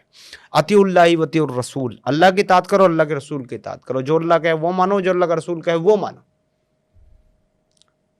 अल्लाह का रसूल जब चाहे जिससे चाहे निकाह कर सकता है, निकाह की पेशकश दे सकता है, एवं दो अगर वो किसी और की बीवी है और अल्लाह के रसूल को वो पसंद आ गई तो उस शौहर के लिए, उस हस्बैंड के लिए ये जायज़ नहीं है कि वो अपनी बीवी को निकाह में रखे। उसको चाहिए फ़ौरन तौर पर अपनी बीवी को तलाक दे दे ताकि रसूलुल्लाह उसके साथ निकाह कर लें या उससे सेक्सुअल डिज़ायर अपनी पूरी कर लें। लेकिन उन्हीं रसूल साहब की जो बीवियां हैं, रसूलुल्लाह के मरने के बाद वो किसी और से शादी नहीं कर सकती। क्यों? क्योंकि वो तमाम मुसलमानों की माएँ हैं। अच्छा, वो सबकी माएँ हैं। तो सूरह अल-अहज़ाब की आयत नंबर 2-3 जब आप पढ़ेंगे तो वहाँ पर कुरान कहता है कि अपनी जिन बीवियों को तुम ज़हर कह बैठते हो, यानी कि तुम उनको माए कह बैठते हो, तो तुम्हारे कहने से वो तुम्हारी माए नहीं हो जाती, क्योंकि ना तो अल्लाह ने एक इंसान के सीने में 2 दिल बनाए हैं, और ना ही अल्लाह ने तुम्हारे उन बेटों को तुम्हारे हकीकी असल बेटे बनाया है जिनको तुमने गोद लिया हुआ है। ये तो तुम्हारे मुंह की बातें हैं जिनसे अल्लाह का कोई लेना देना नहीं। कुरान ऐसा कहता है, लेकिन वही कुरान कहता है उसी चैप्टर सूरह अल-अहज़ाब के चैप्टर में ही आगे कहता है कि मोहम्मद साहब की जो बीवियां वो तुम्हारी माएँ हैं। अब ये देखे कि जब मुंह से आप किसी को माँ नहीं कह सकते, मुंह से आप किसी को बेटा नहीं कह सकते, तो मोहम्मद साहब की जो बीवियां हैं वो मुसलमानों की माँ कैसी हुई? सर मुंह बोली तो हुई। तो वो क्यों है? वो इसलिए है ताकि मोहम्मद साहब से के जाने के बाद मोहम्मद साहब की बीवियों के साथ कोई दूसरा शादी ना कर पाए, इस वजह से। और मोहम्मद साहब के लिए सब जायज़ है। सूरह 33 की ही 50 जब आप आयत पढ़ते हैं तो आपको पता चलता है कि मोहम्मद साहब के लिए सब कुछ जायज़ कर दिया गया। वो बीवियां जिनके महर दे चुके हैं, वो मामा, फूफी, खाला, चाचा की बेटियां जिन्होंने तुम्हारे साथ हिजरत की है, यहाँ तक कि तुम्हारी वो गुलाम लौंडिया भी जो तुम्हारी मिल्कियत में है, वो भी तुम्हारे लिए जायज़ है। इसके अलावा वो महिला जो अपना नफ्स आपको हिबा करना चाहिए, मतलब एज ए गिफ्ट आपको देना चाहे अपने आप को, कि I want to spend some time with you O prophet. ये सब लिखा हुआ है। It is mention in Quran सूरह अल-अहज़ाब आयत नंबर 50। तो वो भी मोहम्मद साहब के लिए अलाउड है, जायज़ है, मगर किसी और के लिए नहीं, किसी और के लिए। उसी आयत में आगे लिखा हुआ है कि ये सिर्फ और सिर्फ तेरे लिए है, बाकी आम मुसलमानों के लिए नहीं। तो ये जो बुक है, ये जो किताब है,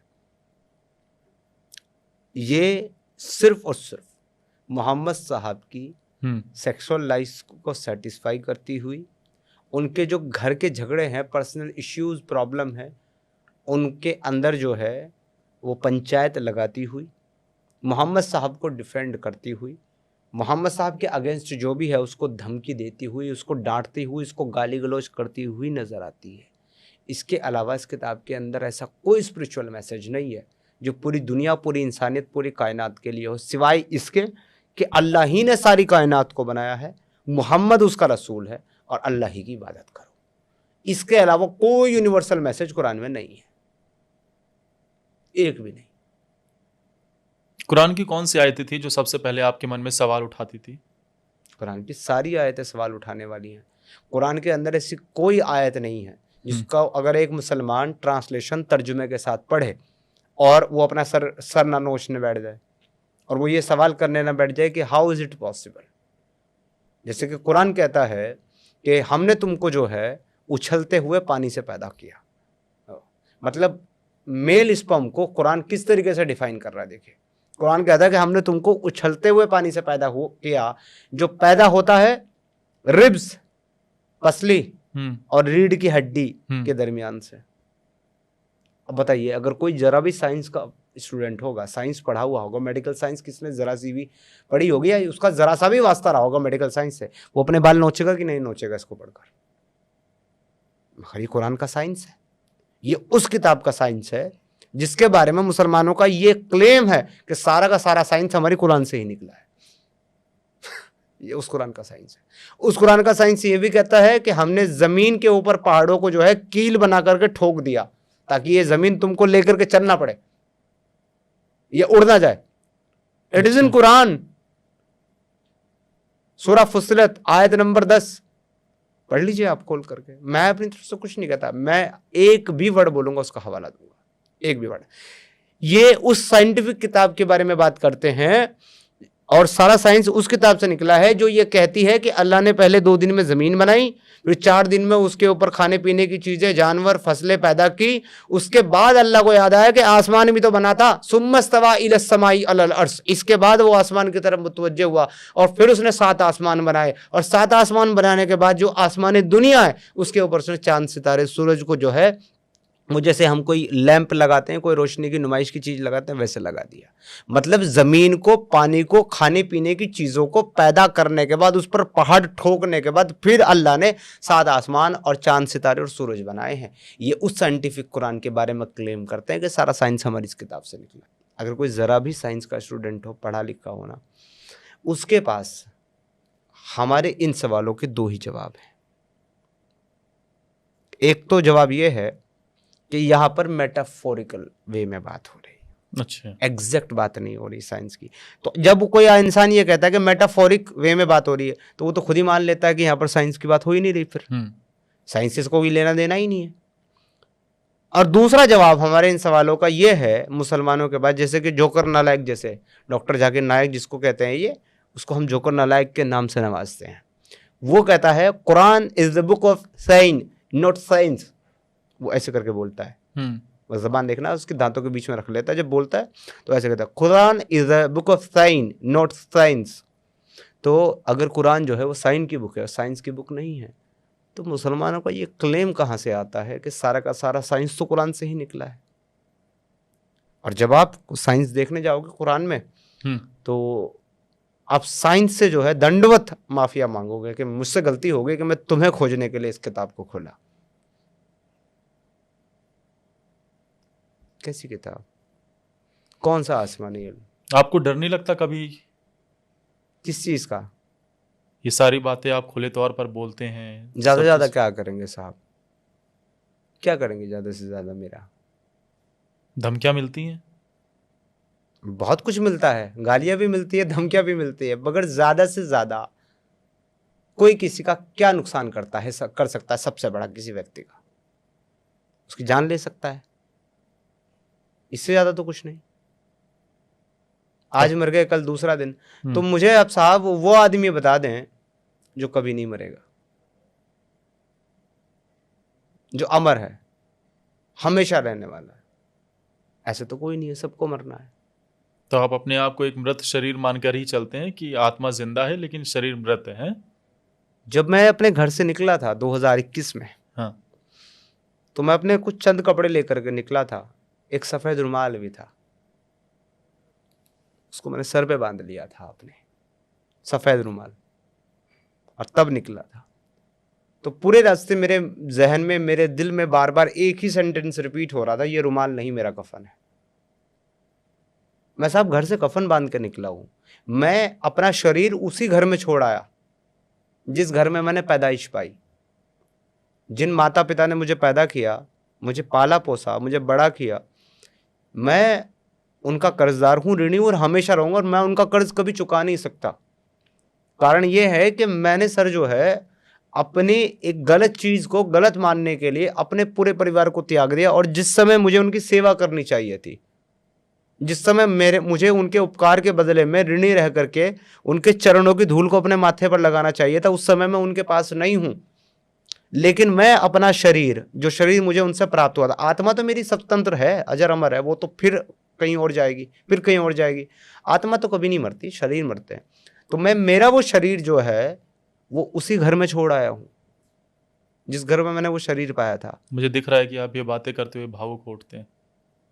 मुझे देखिए, परिवार, रिश्ते, ये जो है भगवान की माया ऐसी है कि इसमें इंसान उलझा रहता है, ये जानने के बाद भी कि उसके रिश्ते जो है वो असल नहीं है, हकीकी नहीं है, वो इस जीवन तक है मात्र। ये जीवन, ये शरीर समाप्त तो वो रिश्ते भी समाप्त, फिर दूसरा जन्म, दूसरा शरीर, दूसरी लाइफ। लेकिन कहीं ना कहीं फिर भी हम ऋणी जिनके हैं उनका ऋण हमको चुकाना चाहिए। तो मुझे अफसोस अगर ज़रा भी किसी भी बात का है आज इस्लाम छोड़ने के बाद, तो वो यही है कि मैं मेरे माता पिता और अपने परिवार का ऋण नहीं चुका पाया इस जीवन। बाकी सारी मानवता के लिए तो मैं काम कर रहा हूँ। जिस धर्म को लेकर आप बात कर रहे हैं समीर भाई, 57 मुस्लिम देश टिके हैं उस पे, 57 मुस्लिम देशों से आप पंगा ले रहे हैं। मुस्लिम देश है सर, इस्लामिक नहीं है। वो इस्लाम मानते हैं सर? इस्लाम तो ये बांग्लादेशी, पाकिस्तानी, इंडियन भी मानते हैं, बट हम इस्लामिक देश नहीं है सर। इवन दो पूरी दुनिया के अंदर इंडोनेशिया के बाद भारत ही ऐसा दूसरा सबसे बड़ा देश है जिसके अंदर सबसे ज्यादा मुसलमान रहते हैं। तो क्या ये मुसलमान इस्लाम नहीं मानते सर? तो क्या हमारा भारत इस्लामिक देश है? बिल्कुल नहीं। तो इस्लाम मानना इस्लामिक देश होना नहीं होता सर। और मुस्लिम देश और इस्लामिक देश, बहुत डिफरेंस है इन दोनों में। क्या अंतर है? पाकिस्तान मुस्लिम देश है, हाँ, इस्लामिक देश नहीं है। इस्लामिक मुल्क उन्होंने वो अपने है आप को इस्लामिक कंट्री घोषित कर रखा है। सर। अपने आप को सेल्फ प्रोक्लेम तो कोई किसी को कुछ भी साबित कर सकता है ना।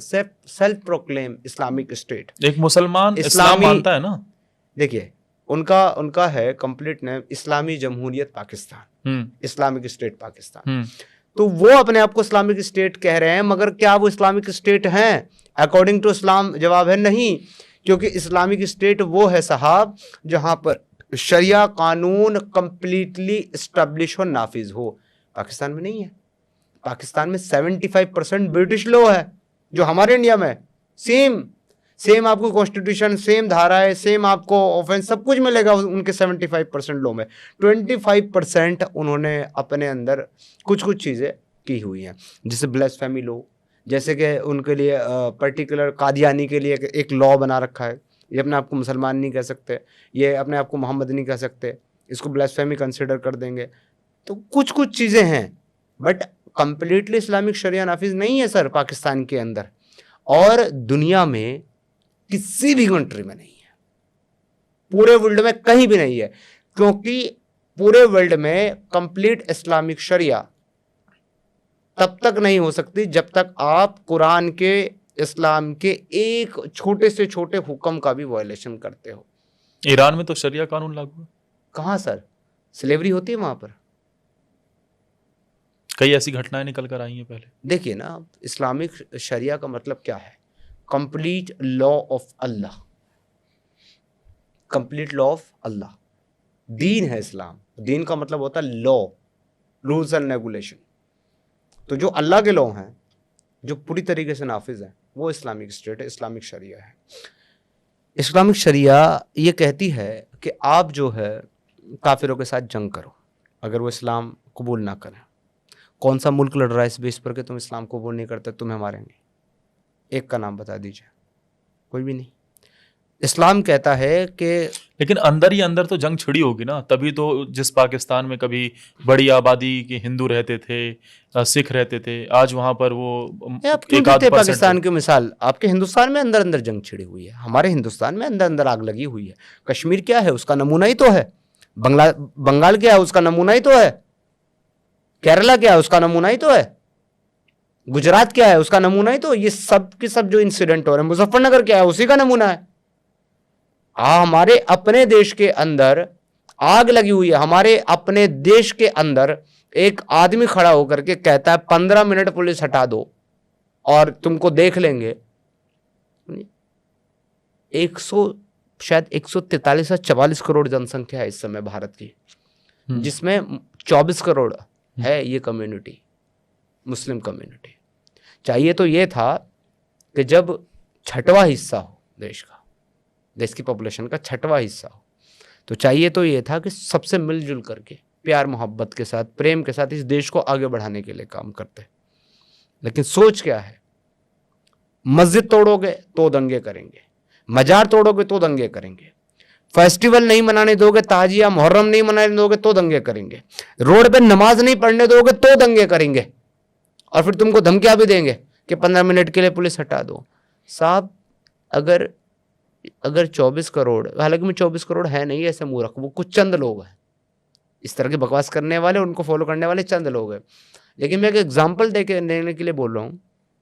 24 करोड़ जो है ना, रात दिन 15 मिनट करते रहते हैं।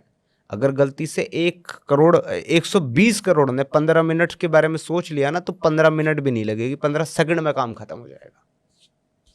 और ये जो गलतफहमियां हैं, ये जो बेवकूफ़ी भरी बातें हैं, इसकी हकीकत वो लोग भी जानते हैं जो इन बातों को करते हैं।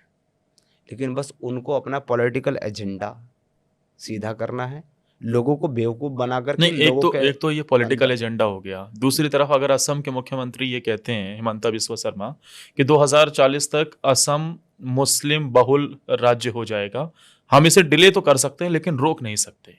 तो फिर क्या समझ आता है जिस राज्य में अभी भी हिंदू बाहुल्य आबादी है, हिंदू मेजोरिटी में है, हिंदू माइनॉरिटी हो जाएंगे, मुस्लिम मेजोरिटी हो जाएंगे? क्या कारण है? क्यों नहीं हो सकते? 1947 में पाकिस्तान के अंदर, आप ही मिसाल दे रहे थे, 22.2% हिंदू थे। आज कितने हैं साहब? 1.2%। कहाँ गए 51%? 21% कहाँ गए हिंदू? उनको जमीन खा गई कि आसमान निकल गया? और उनके बच्चे भी हुए होंगे सर, 75 साल हो गए, 75 सालों में बच्चे नहीं हुए होंगे? तो ऐसा क्या होता है, ऐसा क्या पढ़ाया जाता है, क्या किया जाता है? सिंपल सी बात है, इस्लाम और कुरान फॉलो किया जाता है। या तो कन्वर्ट हो जाओ, कन्वर्ट नहीं होते हो तो चले जाओ, नहीं तो मारे जाओ या जिज़िया दो। तो वहां पर पाकिस्तान के अंदर तो पूरी मेजोरिटी और ताकत में है, तो पूरा इस्लाम फॉलो किया जा रहा है। पाकिस्तान की गवर्नमेंट का ऑफिशियल डाटा ये कहता है, मैं ऑफिशियल डाटा की बात कर रहा हूँ, ग्राउंड रियलिटी से बहुत ज़्यादा है, शायद 10 टाइम ज़्यादा है। ग्राउंड लेवल की मैं रियलिटी बता रहा हूँ, मगर पाकिस्तान का ऑफिशियल डाटा ये कहता है कि हर साल 1000 हिंदू बच्चियों को 45-50 साल के मुसलमान बाबों से प्यार हो जाता है और वो उनके साथ भाग जाती हैं घर से। अच्छा। और वो उनके साथ शादी करके इस्लाम कबूल कर लेती हैं। और इन बच्चियों की उम्र ऑफिशियल डाटा के मुताबिक 18 साल होती है, मगर रियलिटी में उनकी उम्र 11 साल, 12 साल, 13 साल और 9 साल होती है सर।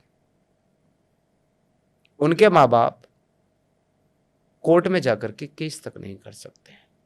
आपको पता है क्यों नहीं कर सकते? क्योंकि अगर आपको पाकिस्तान में कोई केस फाइल करना है तो आपको एक मुस्लिम काउंसलर, मुस्लिम लॉयर की ज़रूरत है। अगर आपको हाई कोर्ट और सुप्रीम कोर्ट में केस दर्ज करना, अगर आपके पास तो फिर कोई लड़ेगा ही नहीं वहाँ पे। अगर आपके पास मुस्लिम लॉयर है, काउंसलर नहीं है, तो आप केस नहीं लड़ सकते। तो मुसलमान के खिलाफ जाता नहीं है, क्योंकि उसको पता है कि वो इस्लाम को फॉलो कर रहा है। तो पहली बात तो वहाँ जाने वालों का ये हाल होता है। ज़्यादातर लोग कोर्ट तक जा ही नहीं पाते।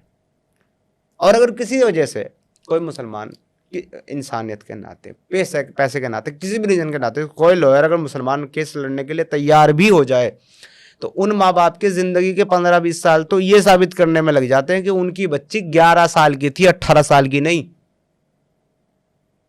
अच्छा। 15-20 साल तो इसमें निकल जाएंगे, क्योंकि वहाँ पर उन्होंने तय कर लिया कि आपकी बच्ची जो है वो 18 साल की है, वो बालिग है, उसको इस 50 साल के बाबा से प्यार हो गया, उसके साथ शादी करके निकाह करके इस्लाम कबूल कर लिया।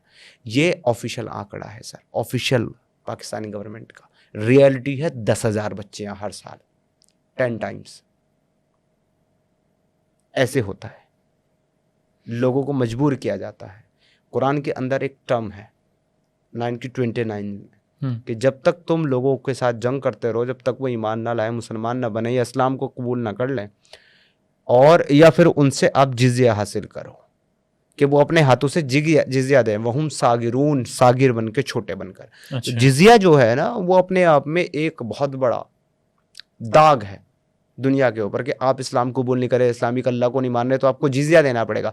मगर सिर्फ जिजिया लेने से आपकी जान नहीं छोड़ी जा सकती। आपको जलील किया जाएगा, आपको छोटा बनाया जाएगा, आपको घुटनों पर बैठाया जाएगा, आपके मुंह पर थूका जाएगा।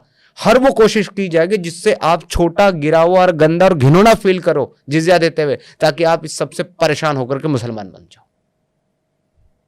मुझे एक बात बताइए जरा। डेटा ये कहता है कि इस वक्त मुस्लिम आबादी पूरी दुनिया में बहुत तेजी से बढ़ रही है, हिंदुस्तान के अंदर भी।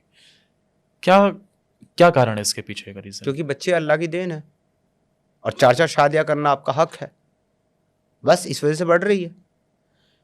आप हिंदू पॉपुलेशन देख लें, ज़्यादा दूर ना जाएं, आप 100 साल का आंकड़ा देख लें, मिल जाएगा आपको इजीली इंटरनेट पे। 100 साल पहले भारत की जनसंख्या, आबादी कितनी थी, उसमें हिंदू कितना था, मुस्लिम कितना था। आज 100 साल के बाद आप देख लीजिएगा, आप डिफरेंस आपके सामने होगा। 2 गुना नहीं बल्कि 3 गुना ज़्यादा तेजी से मुसलमान बच्चों की रिप्रोडक्शन हो रही है। क्यों हो रही है? क्योंकि खुद मोहम्मद साहब की हदीस है कि मुझे क़यामत के दिन तुम्हारे ऊपर ये देख करके फ़ख्र होगा, मैं बाकी नबियों पर, बाकी जो प्रॉफिट आए हैं पहले 1,24,000 कमोबेश, उनके ऊपर ये कह करके रश्क करूंगा, यानी फक्र करूंगा कि देखो मेरी उम्मत सबसे बड़ी है, सबसे ज्यादा तादाद में तुम हो। उन मोहम्मद साहब का हुक्म है कि तुम ऐसी औरतों से, ऐसी महिलाओं से शादी करो जो ज्यादा बच्चे पैदा करने वाली हो, अच्छा, ताकि मेरी उम्मत की तादाद ज्यादा हो। जब नबी ऐसा ऑर्डर दे और जब कुरान ऐसा ऑर्डर दें कि तुम्हारी बीवियां तुम्हारी खेतियां हैं, तो तुम जिस तरफ से चाहो उनमें जाओ, सूरह अल बकरा आयत नंबर 223, और उनसे बच्चे पैदा करो, तो साहब मुसलमान क्या करेगा? जब उसको जन्नत जाना है, जब उसको अल्लाह को खुश करना है, नबी के तरीके पे वो जिंदगी गुजारने पे अल्लाह खुश होगा और जन्नत देगा। क्या होता है ये जन्नत? मैं आपको बता देता, मेरी भावनाएं डायरेक्ट एक ही वर्ड में, मगर सोशल मीडिया है और मैं आपके चैनल का और आपके ऑडियंस का सम्मान करता हूं, इसलिए नहीं बता पा रहा हूं, वरना दिल्ली में एक जगह है, बस 2 ही वर्ड बोलूंगा, वही है जन्नत, GB रोड। इससे ज्यादा कुछ नहीं है जन्नत। क्या आधार है इसके पीछे, क्या रेफरेंस है? 72 बीवियां, 72 हूरें मिलेंगी। दुनिया की जो बीवी है वो उनकी सरदार होगी, शौहर के लिए बिग ब्रेस्टेड खूबसूरत हूरें अल्लाह जो है जन्नत में उनको देगा, जिसके साथ वो सोहबत करते रहेंगे।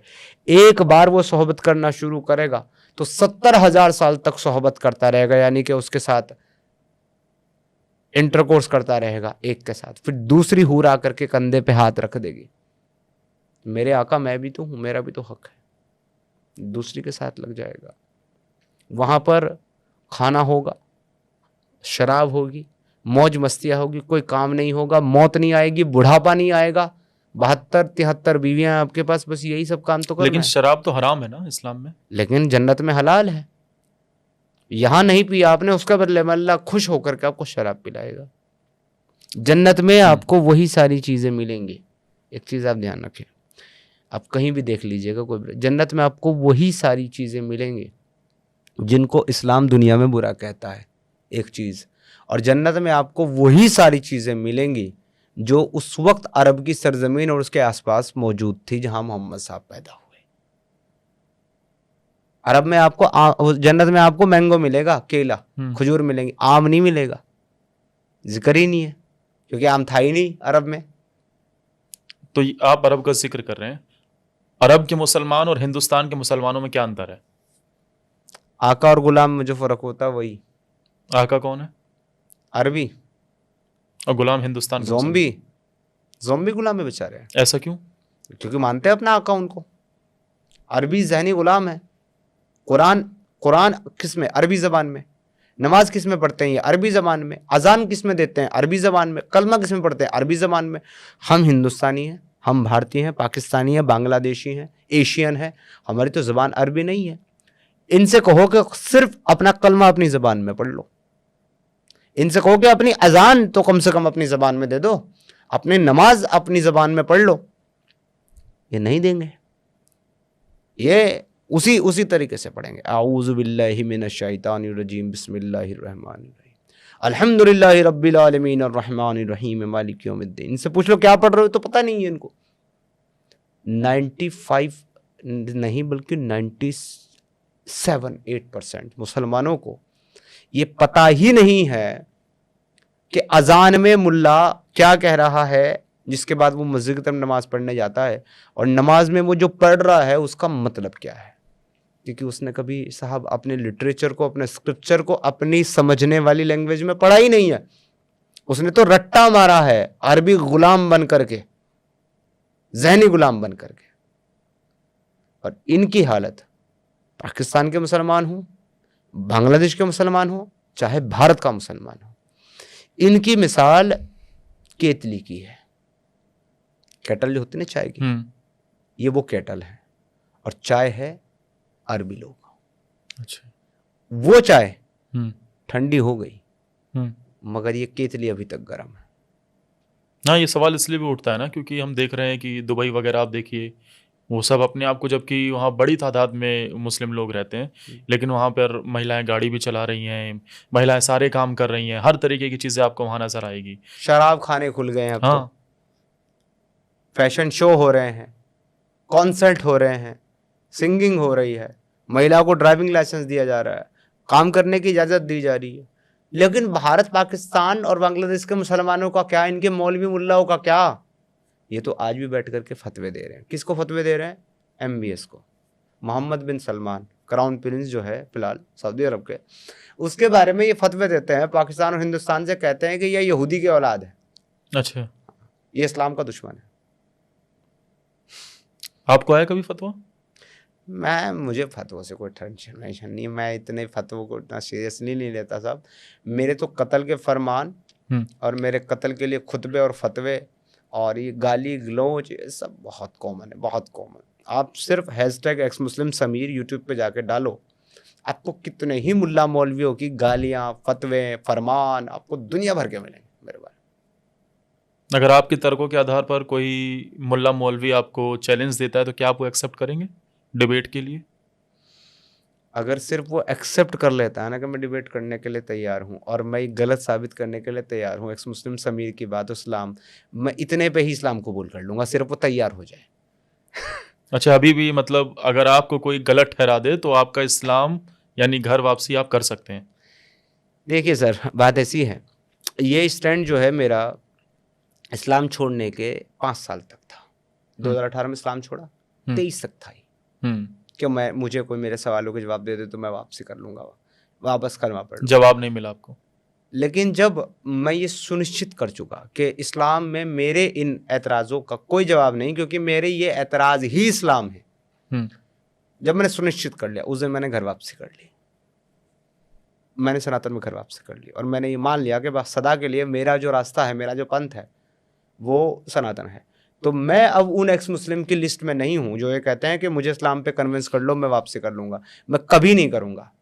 कारण ये है सर, क्योंकि मैं जानता हूँ कि इनका कोई भी मौलवी, मुफ्ती, स्कॉलर मुझे मेरे सवालों के जवाब नहीं दे सकता, because I have knowledge about Islam more than them. उनसे बहुत ज़्यादा नॉलेज है मेरे पास इस्लाम की। तो जिनके पास मुझसे अल्प नॉलेज है, मुझसे कम नॉलेज है, वो मुझे क्या कन्विंस करेंगे, मुझे क्या जवाब देंगे?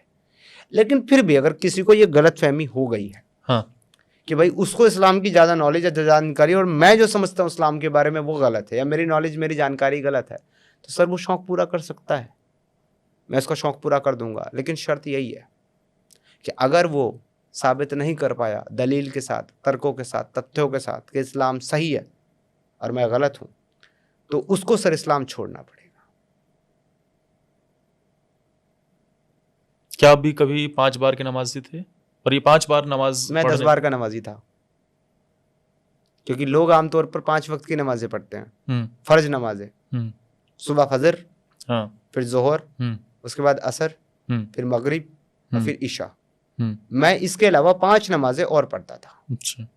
चास्त, अवाबीन, तहज्जुद, सलातुल हाजात और सलातुल वज़ू, सलातुल मस्जिद, तहियतुल मस्जिद, तहियतुल वज़ू, ये सब नमाजें मैं पढ़ा करता था। 10 टाइम की नमाजें, 5 नवाफिल और 5 फ़र्ज। मैं तबलीगी जमात में तकरीबन 14 साल रहा, जिसमें से चिल्ले और 4 महीनों की जमातों का मैं कमांडर था, अमीर था। अच्छा। जहाँ मेरी जमातों का ये रूल था कि 5 वक्त की नमाज तो आपको बाजमात पढ़नी है, लेकिन आपको रात की तहज्जुद की नमाज भी मेरे साथ बाजमात पढ़नी है, जिसको हम किरात करके ऊंची आवाज में पढ़ेंगे, जैसे कि बाकी नमाजें होती हैं।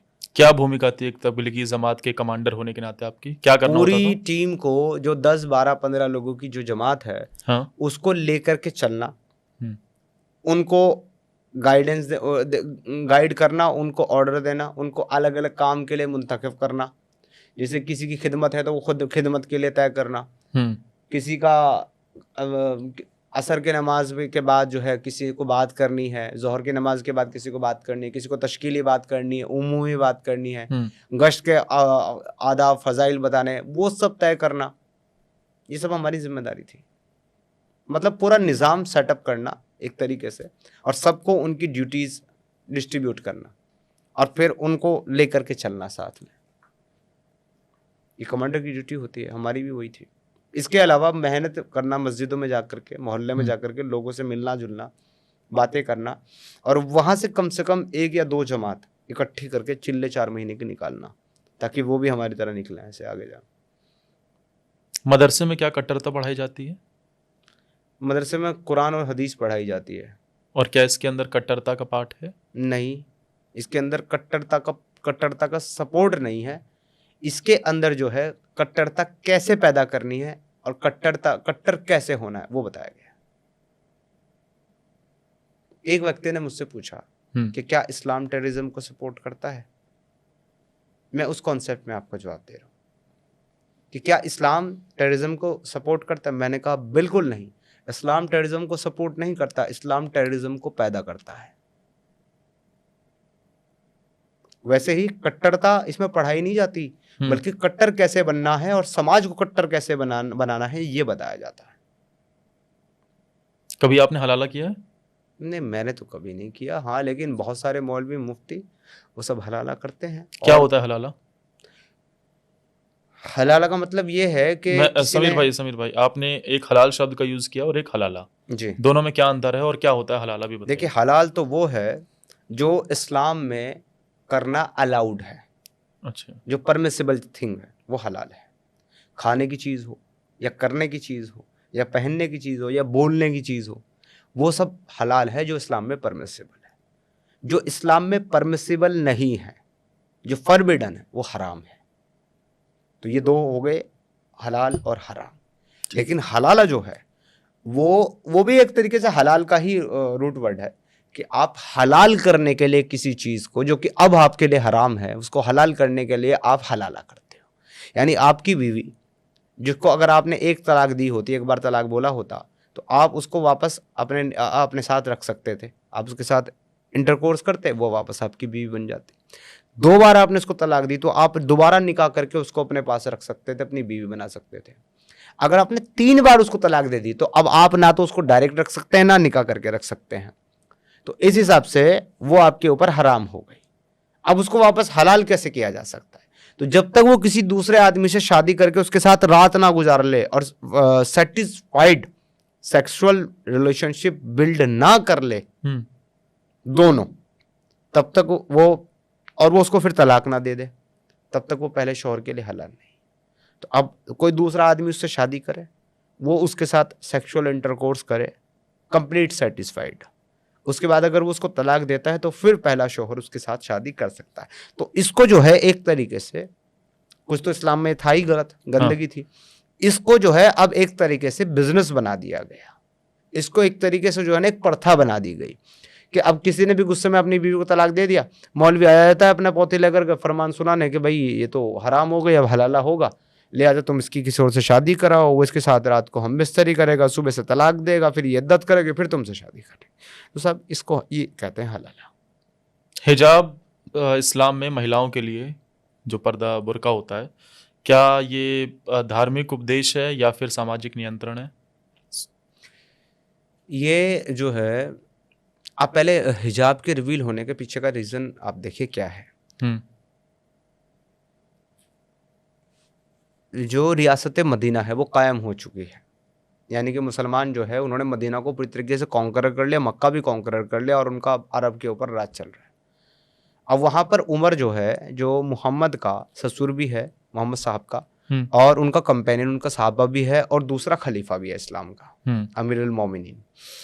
वो मोहम्मद साहब के पास जाता है और वो कहता है कि आप पर्दा करवाओ, आप हिजाब की आयत अल्लाह से मंगवाओ कि ये जो महिलाएं हैं, ये जो औरतें हैं, ये पर्दा करें। मोहम्मद साहब उसकी इस बात पर ज़्यादा तवज्जो नहीं देते, तो वो क्या करता है कि मोहम्मद साहब की बीवी जो रात को नेचर कॉल के लिए बाहर जाती हैं, हाँ, वो उनको छेड़ता है अल-मनासी के मैदान में जाते हुए। उनकी जो सबसे उम्र दराज बीवी है, बड़ी बीवी है, लंबी है, उनका नाम है सौदा। तो ये उमर उनको कहता है कि ए सौदा, मैंने तुझे पहचान ली है। कौन ऐसा आदमी होगा जो किसी महिलाओं को रात को क़ज़ाए हाजत के लिए जाने के लिए, यानी कि नेचर कॉल के लिए कोई जा रही है, उसको आवाज़ दे करके लोगों के बीच में बैठकर 5-6 लोगों के बीच में कहेगा, ए फला सौदा, मैंने तुझे पहचान लिया, तू मनासी जा रही है? कौन करेगा ऐसी घटिया हरकतें? ये मुसलमान करते थे। तो फिर कुरान की आयत, इसके बाद जब मोहम्मद साहब ने देखा कि ये तो मेरी बीवियों को छेड़ने लगा, परेशान करने लगा, तब कुरान की आयत नाजिल हुई जिसका जिक्र हदीस के अंदर है। तो उस आयत के अंदर क्या है? ए नबी, आप कह दीजिए अपनी बीवियों से और तमाम मुसलमान औरतों से कि जब वो घर के बाहर निकला करें तो अपने सर पे चादरें लटका लिया करें। क्यों? ताकि पहचानी जाएं और सताई ना जाएं। तो कौन था सताने वाला रियासत मदीना में? काफिर तो है ही नहीं थे, ना काफिर ताकतवर थे, ताकत तो आपकी थी, आपके पास तलवार थी, हुकूमत आपकी थी। यानी आप तो कह रहे हैं कि मुसलमानों को मुसलमानों से ही डर है। मुसलमानों को मुसलमान ही छेड़ते थे। उमर मुसलमान था जो मोहम्मद साहब की बीवी को छेड़ रहा है। इसी वजह से कुरान के अंदर आयत आई और आयत भी यही कहती है कि ताकि तुम पहचाने जाओ और सताए ना जाओ। तुमको बाकी काफिर महिलाओं से अलग दिखने के लिए, बचाए रखने के लिए तुमको हिजाब कराया गया ताकि पता चल जाए कि तुम मुसलमान हो, ताकि अगर उठाया जाए, छेड़ा जाए, मुलाम लौंडी बनाई जाए, ये सब हरकतें की जाए तो वो काफिरों के साथ की जाए, तुम्हारे साथ ना की जाए। This is the concept behind हिजाब। और आज हमारी कुछ बेचारी सो कॉल्ड हमारी मुसलमान महिलाएं जो कि जिनकी हालत चिकन डिफेंडिंग KFC जैसी हो गई है, तो वो ये समझती हैं कि ये प्राउड है हमारे लिए हिजाब करना। प्राउड नहीं है ये आपके लिए, ये आपको अलग दिखाने के लिए। इसीलिए गुलाम और लौंडी जो उस माशरे में थी, काफिर जो थी महिलाएं, वो गुलाम थी, उनके लिए पर्दा और हिजाब करना अलाउ नहीं था। बल्कि उमर ने अपनी एक गुलाम लौंडी को मारा पर्दा करने पर, कहा कि तुम मुसलमान औरतों की तरह पर्दा करके घूमती है, तुमको नहीं करना, उसको अलग दिखाने के लिए। ये जो हमने मज़ारें देखी हैं, मज़ारें क्या होती हैं और इनका क्या कॉन्सेप्ट है? हमने क्योंकि इसलिए ये सवाल उठता है, उत्तराखंड और कई राज्यों में हमने देखा कि कई ऐसी मज़ारें भी दिखी जिसमें नीचे कुछ नहीं मिला, सिर्फ और सिर्फ ज़मीन कब्जाने के लिए बनाई गई। तो इसका क्या कॉन्सेप्ट है? हाँ, यह है बहुत पहले से चला आ रहा है मज़ार का कॉन्सेप्ट, लेकिन उसको जो है वक्फ बोर्ड ने सबसे ज़्यादा बनाया है।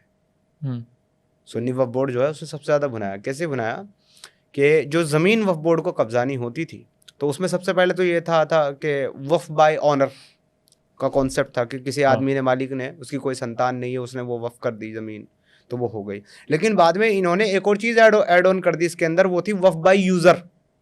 अच्छा, जो उसका इस्तेमाल कर रहा है। हाँ, अगर आप पढ़ोगे उसको लॉ को, वक्फ बोर्ड वाले, तो उसमें वक्फ बाय यूज़र भी था, यानी कि कोई अगर किसी ज़मीन को बहुत लंबे टाइम से इस्तेमाल कर रहा है तो वो भी उस ज़मीन को वक्फ बोर्ड को दे सकता था। तो अब उसको वक्फ बाय यूज़र दिखाने के लिए कुछ तो कब्जा दिखाना पड़ेगा ना कि ये हमारे पास थी। तो उसमें क्या करते थे, रातों रात मज़ार बना देते थे। अच्छा, किसी भी जगह पर, और सुबह फोटो खींच करके डाल देते, यहाँ तो साफ ये फला पीर का मज़ार है इतने साल से, तो ये ज़मीन जो है वो वक्फ की है। इसी तरीके से तो सेकंड लार्जेस्ट लैंड ऑनर बना है ना वक्फ भारत के अंदर। आज आर्मी और रेलवे, इनके बाद थर्ड नंबर का सबसे लार्जेस्ट लैंड होल्डर है वक्फ बोर्ड। वो इसी वजह से तो बना, इसी तरीके से तो बना है। जमीन जहां देखी वहां कब्जा ली, सरकारी जमीन तक कब्जा। अरे साहब, अंबानी का मकान तक पे दावा ठोक दिया। अरे कोई शर्म नहीं आती इन लोगों को। तो ये इसने सबसे ज्यादा बनाया। मगर जो मज़ार का जो कॉन्सेप्ट है उसको देखिए, इनके अपने खुद के फिरके हैं। सुन्नी अलग है, शिया अलग है, देवबंदी अलग है, बरेलवी अलग है। ये आपस में एक दूसरे के साथ ना इत्तेफाक रखते हैं, मुत्तफिक नहीं है, और कहते हैं कि भाई हम नहीं मानते मज़ार करना शिर्क है, ये कब्र पूजक हैं, ये है, ये वो है। जैसे नॉन मुस्लिम को सनातनियों को गाली देते हैं, वैसे इनको भी देते हैं मुसलमान बाकी के, बरेलवों को, कि ये कब्र पूजते हैं, शिर्क करते हैं वगैरह वगैरह। मगर ये उसके लिए इनके पास अपने खुद के आर्गूमेंट है, बताते हैं कि भाई हमारा ये काम करना कैसे सही है, हमारे तो जो है वसीला है, हम तो अपने बुजुर्गों से मांगते हैं, हम तो दुआएं कराते हैं, फलान ढिमका सोचिए। मगर अगर आप वहाँ इस्लाम को देखोगे जहाँ से इस्लाम आया है, हाँ, अरब से, तो साहब वो इस सब चीज़ों को रिकॉग्नाइज ही नहीं करते। अच्छा, वो कहते हैं इस्लाम का पार्ट है ही नहीं, ये तो बुत परस्ती है। क्या आप वक्फ संशोधन कानून से सहमत हैं? क्या आप उससे इत्तेफाक रखते हैं जो सरकार लेकर आई? देखिए, मेरे हिसाब से जो है ना, जो गवर्नमेंट ने जो किया है, सरकार ने जो किया, बहुत अच्छा स्टेप है। हाँ। कम से कम कुछ ना कुछ तो ट्रांसपेरेंसी होगी, कुछ हद तक तो। हाँ। लेकिन अगर मेरे सेटिस्फेक्शन की बात पूछो तो साहब नहीं, मैं तो सेटिस्फाइड नहीं हूँ। रीज़न ये है कि मेरा तो स्टैंड ये है कि वक्फ बोर्ड को और पर्सनल लॉ बोर्ड को भारत से पूरी तरीके से ख़त्म होना चाहिए। अच्छा, इसका रीज़न भी मैं आपको दे देता हूँ। बिल्कुल।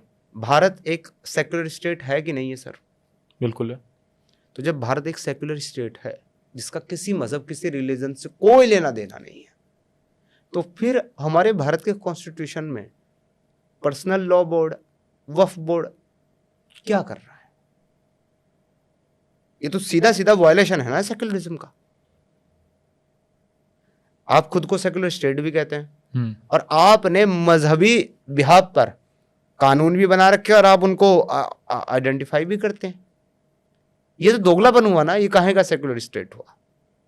तो मेरे हिसाब से तो भारत के अंदर, भारत अगर सेकुलर स्टेट है असल में है, तो ये सब चीज़ें होनी ही नहीं चाहिए, इनका वजूद ही नहीं होना चाहिए, उसको पूरी तरीके से ख़त्म करना चाहिए, even though personal law board को भी।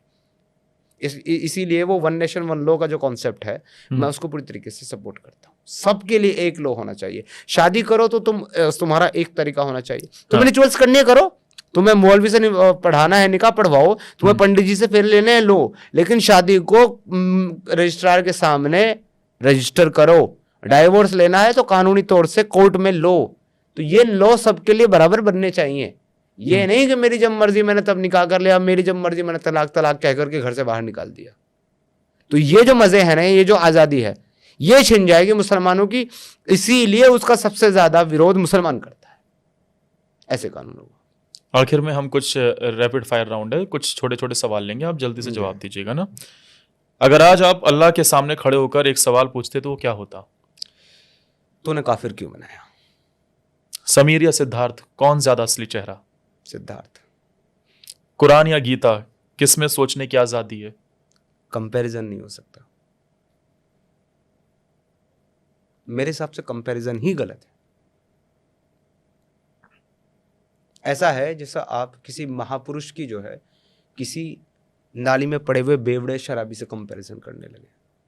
दोनों है मनुष्य ही, मगर अपने बिहेव, अपने एक्ट, अपने कामों के अनुसार दोनों में बहुत फर्क है। श्रीमद् भगवत गीता यूनिवर्सल है, पूरी दुनिया के फायदे की चीज़ है जो दुनिया को कुछ दे सकती है। कुरान एक नफरती किताब है जो दुनिया में सिर्फ और सिर्फ फसाद फैला सकती है, खून बहा सकती है, लोगों को कत्ल कर सकती है, लोगों को बांट सकती है। दोनों का कंपैरिजन ही नहीं है। अजान सुनते हो तो अब कैसा लगता है? ऐसा लगता है जैसे किसी ने 3 मिनट की सजा दे दी हो। धर्म बदलना गया, जब आपने धर्म बदला, अकेलापन था या आज़ादी? देखिए, पहली बात तो धर्म बदला नहीं जाता। धर्म को या तो अडॉप्ट कर मान लिया जाता है या तो धर्म को छोड़ दिया जाता है। बदला नहीं जाता धर्म, क्योंकि धर्म एक ही है पूरी दुनिया में। और इंसान होने के नाते हमारा धर्म है इंसानियत। जहाँ हमें इंसानियत मिलेगी वो हमारा धर्म है, जहाँ इंसानियत के खिलाफ हमें एक्ट मिलेगा वो हमारे लिए अधर्म है, हम उसे छोड़ देंगे। लेकिन जिस धर्म को मैंने अपनाया है उसने मुझे ये सिखाया है कि आत्मा जो है वो अजर अमर है और वो शरीर बदलती है ठीक उस तरीके से जिस तरीके से इंसान कपड़े बदलता है। तो ये जो शरीर है, सारे के सारे रिश्ते नाते जिनके छूटने का और ख़त्म होने का आज मुझे अफसोस हो, वो इस शरीर के हैं। कल ये शरीर ख़त्म तो वो रिश्ते नाते ख़त्म। क्या पता जो इस समय में, इस जीवन में मेरा सबसे बड़ा शत्रु है वो पिछले जन्म में किसी में मेरा भाई, मेरा दोस्त, मेरा माता पिता रहा हो। और जो इस जन्म में मेरा माता पिता या मेरा भाई बहन है, हो सकता है कि पिछले किसी जन्म में मेरा बड़ा शत्रु रहा हो, उसको मैंने ही खुद स्वयं मार डाला हो अपने हाथों से। ये सब मोह माया है। केवल आत्मा सत्य है। आत्मा कभी नहीं मरती, कभी बदलती नहीं है, और रिश्ते सिर्फ और सिर्फ माया है। अगर भारत में कोई अफसोस नहीं। अगर भारत में अभी आप जैसा ही कोई व्यक्ति सवाल पूछ रहा हो तो आप उसे क्या कहेंगे? डर जाओ, भाग जाओ, या फिर चुप रहो? मैं तो उसको कहूँगा कि आप अपनी बात को जो है ना निडर होकर के रखें, आगे लेकर के जाएं, क्योंकि सबको फ्रीडम ऑफ स्पीच है, सबको अपने विचार रखने का पूरा अधिकार है, चाहे वो विचार मेरे खुद के खिलाफ क्यों ना हो, उसको आज़ादी है। अगर मैं लोगों से उनके विचार रखने की आज़ादी ही छीन लूँ तो क्या फ़र्क है मुझ में और इस्लाम में, जो दूसरों से आज़ादी छीन लेता है कुछ और मानने की। पहली आयत जिसने आपको झटका दिया, याद है? उमर की शादी का किस्सा, हिकायत सावा फ़ज़ाइल अमाल, जिसमें उसने अपनी ही नातिन की बेटी से शादी की हुई है। पहला एतराज़ इस्लाम पे। धर्म छोड़ने के बाद सबसे पहला शब्द जो मुंह से निकला आपके? मैंने अपनी ज़िंदगी को अंधेरों में रखा और ये समझा कि मैं जन्नत की रोशनी में हूँ। कोई फेवरेट स्कॉलर जिसे आप पहले बहुत मानते हो लेकिन बाद में उससे असहमत हो गए हो? 2-3 थे। एक डॉक्टर इसरार अहमद फ्रॉम पाकिस्तान, एक मौलाना तारिक जमील, एक मौलाना साद साहब और मौलाना ज़ुबैर। मौलाना साद और मौलाना ज़ुबैर जो है वो हज़रत निज़ामुद्दीन बंगले वाली मस्जिद के तबलीगी जमात के हेड हैं, 2 भाई। अच्छा। उनको मैं सुनता था, बाकी पाकिस्तान से मौलाना तारिक जमील और डॉक्टर इसरार अहमद को मैं सुनता था। और एक जो सबसे मोस्ट फेवरेट है पाकिस्तान के उस टाइम के मेरे, वो है कारी हनीफ। उनके जब मैं सुनता था बयानात, तो वो एक्चुअली बचपन से अंधे थे, कारी हनीफ। और बड़ी सारी उनकी कैसेट्स अवेलेबल हैं थी उस टाइम पे, अभी भी आप तो यूट्यूब पे भी आपको उनके बयान मिल जाएंगे। तो मैं अक्सर रोने लगता था उनके बयान सुनकर। अब हंसी आती है अपने आप पर। मुस्लिम समुदाय में एक चीज जो आपको आज भी पसंद हो? हाँ, एक चीज़ है जो मुझे पसंद है, और वो ये है ज़कात का सिस्टम। भले ही ज़कात के बहाने से ही सही, लेकिन और भले ही सिर्फ मुसलमानों के लिए ही, ना काफिर को इजाज़त नहीं है वो देने की, ना उनकी मदद करने की, लेकिन मुसलमान जो है हर साल रमज़ान में अपनी कमाई में से, अपनी इनकम में से कुछ ना कुछ माल का हिस्सा निकालता है ज़कात के नाम पर, जिसको बाद में गरीबों में डिस्ट्रीब्यूट किया जाता है। तो उसके बाद ईद आती है रमज़ान के बाद, तो वो ईद एक अमीर मुसलमान के साथ साथ एक गरीब भी मना पाता है, क्योंकि उसके भी हाथ कुछ लग जाता है। तो ये एक ऐसी चीज़ है जो मेरी नज़र में अच्छी है, लेकिन अगर ये यूनिवर्सल होती तो मैं इसे बहुत अच्छी कहता, मगर ये सिर्फ मुसलमानों के लिए। बट अच्छी इसलिए कह रहा हूँ, कोई ऑफेंड हो मेरी बात को, उससे पहले इस बात को ध्यान से सुन ले। अच्छी इसलिए कह रहा हूँ क्योंकि हमारे सनातनियों में, नॉन मुस्लिम में ये कॉन्सेप्ट नहीं है। वो दान बहुत करते हैं, मगर फिक्स नहीं है कि आपने करना ही करना है, जबकि इस्लाम में ये फिक्स है कि अगर आपके पास उतना पैसा है तो आपने देना ही देना। अगर हमारे हिंदू सनातनी भाई भी अपने दूसरे हिंदू सनातनी भाइयों की मदद करने के लिए इस तरीके से आगे आए, तो हमें दुनिया में किसी की तरफ देखने की ज़रूरत नहीं पड़ेगी। गुस्सा आता है या अफसोस होता है अपने बीते कल को देखकर? दोनों। गुस्सा इस बात पर आता है कि मैंने जो है इतने दिन क्यों लगा दिए इस हकीकत को जानने में, इस रियलिटी को समझने में। और अफसोस ये होता है कि जैसे कि मैंने आपको पहले बताया स्टार्ट में, कि मैं इस आइडियोलॉजी को छोड़ने की वजह से और इससे दूर जाने की वजह से अपने माता पिता के प्रति मेरा दायित्व, मेरे परिवार के प्रति मेरा दायित्व मैं पूरा नहीं कर पाया। इसका अफसोस होता है बस। चलिए ठीक है समीर जी, आप आए, बहुत बहुत आपका शुक्रिया। हमने लंबी बातचीत की, सभी सवालों का जवाब जानने की कोशिश की, और आपके जो आपने पढ़ा है, एक अच्छी बात ये लगी कि आपने कुरान को भी पढ़ा हुआ है और आपने श्रीमद् भागवत गीता को भी पढ़ा हुआ है, और उसके बेसिस के आधार पर, उसके आधार पर जो बातें आपने रखी, ज़रूर हमारे दर्शक सुनना चाहेंगे, उन्हें वो अच्छा लगेगा। बहुत बहुत शुक्रिया आपका, हमारे साथ आप जुड़े। धन्यवाद। ये पॉडकास्ट अगर आपको अच्छा लगा हो तो आप प्लीज़ अपना कमेंट ज़रूर दीजिएगा। आप समीर भाई की बात से आप कितना वाकिफ़ रखते हैं, और कहाँ आपको लगा कि भाई ऐसी चीज़ नहीं होनी चाहिए थी, आप कमेंट में अपनी राय भी ज़रूर बताइएगा। इसके अलावा आप इसे ज़्यादा से ज़्यादा शेयर करें। आपका शुक्रिया।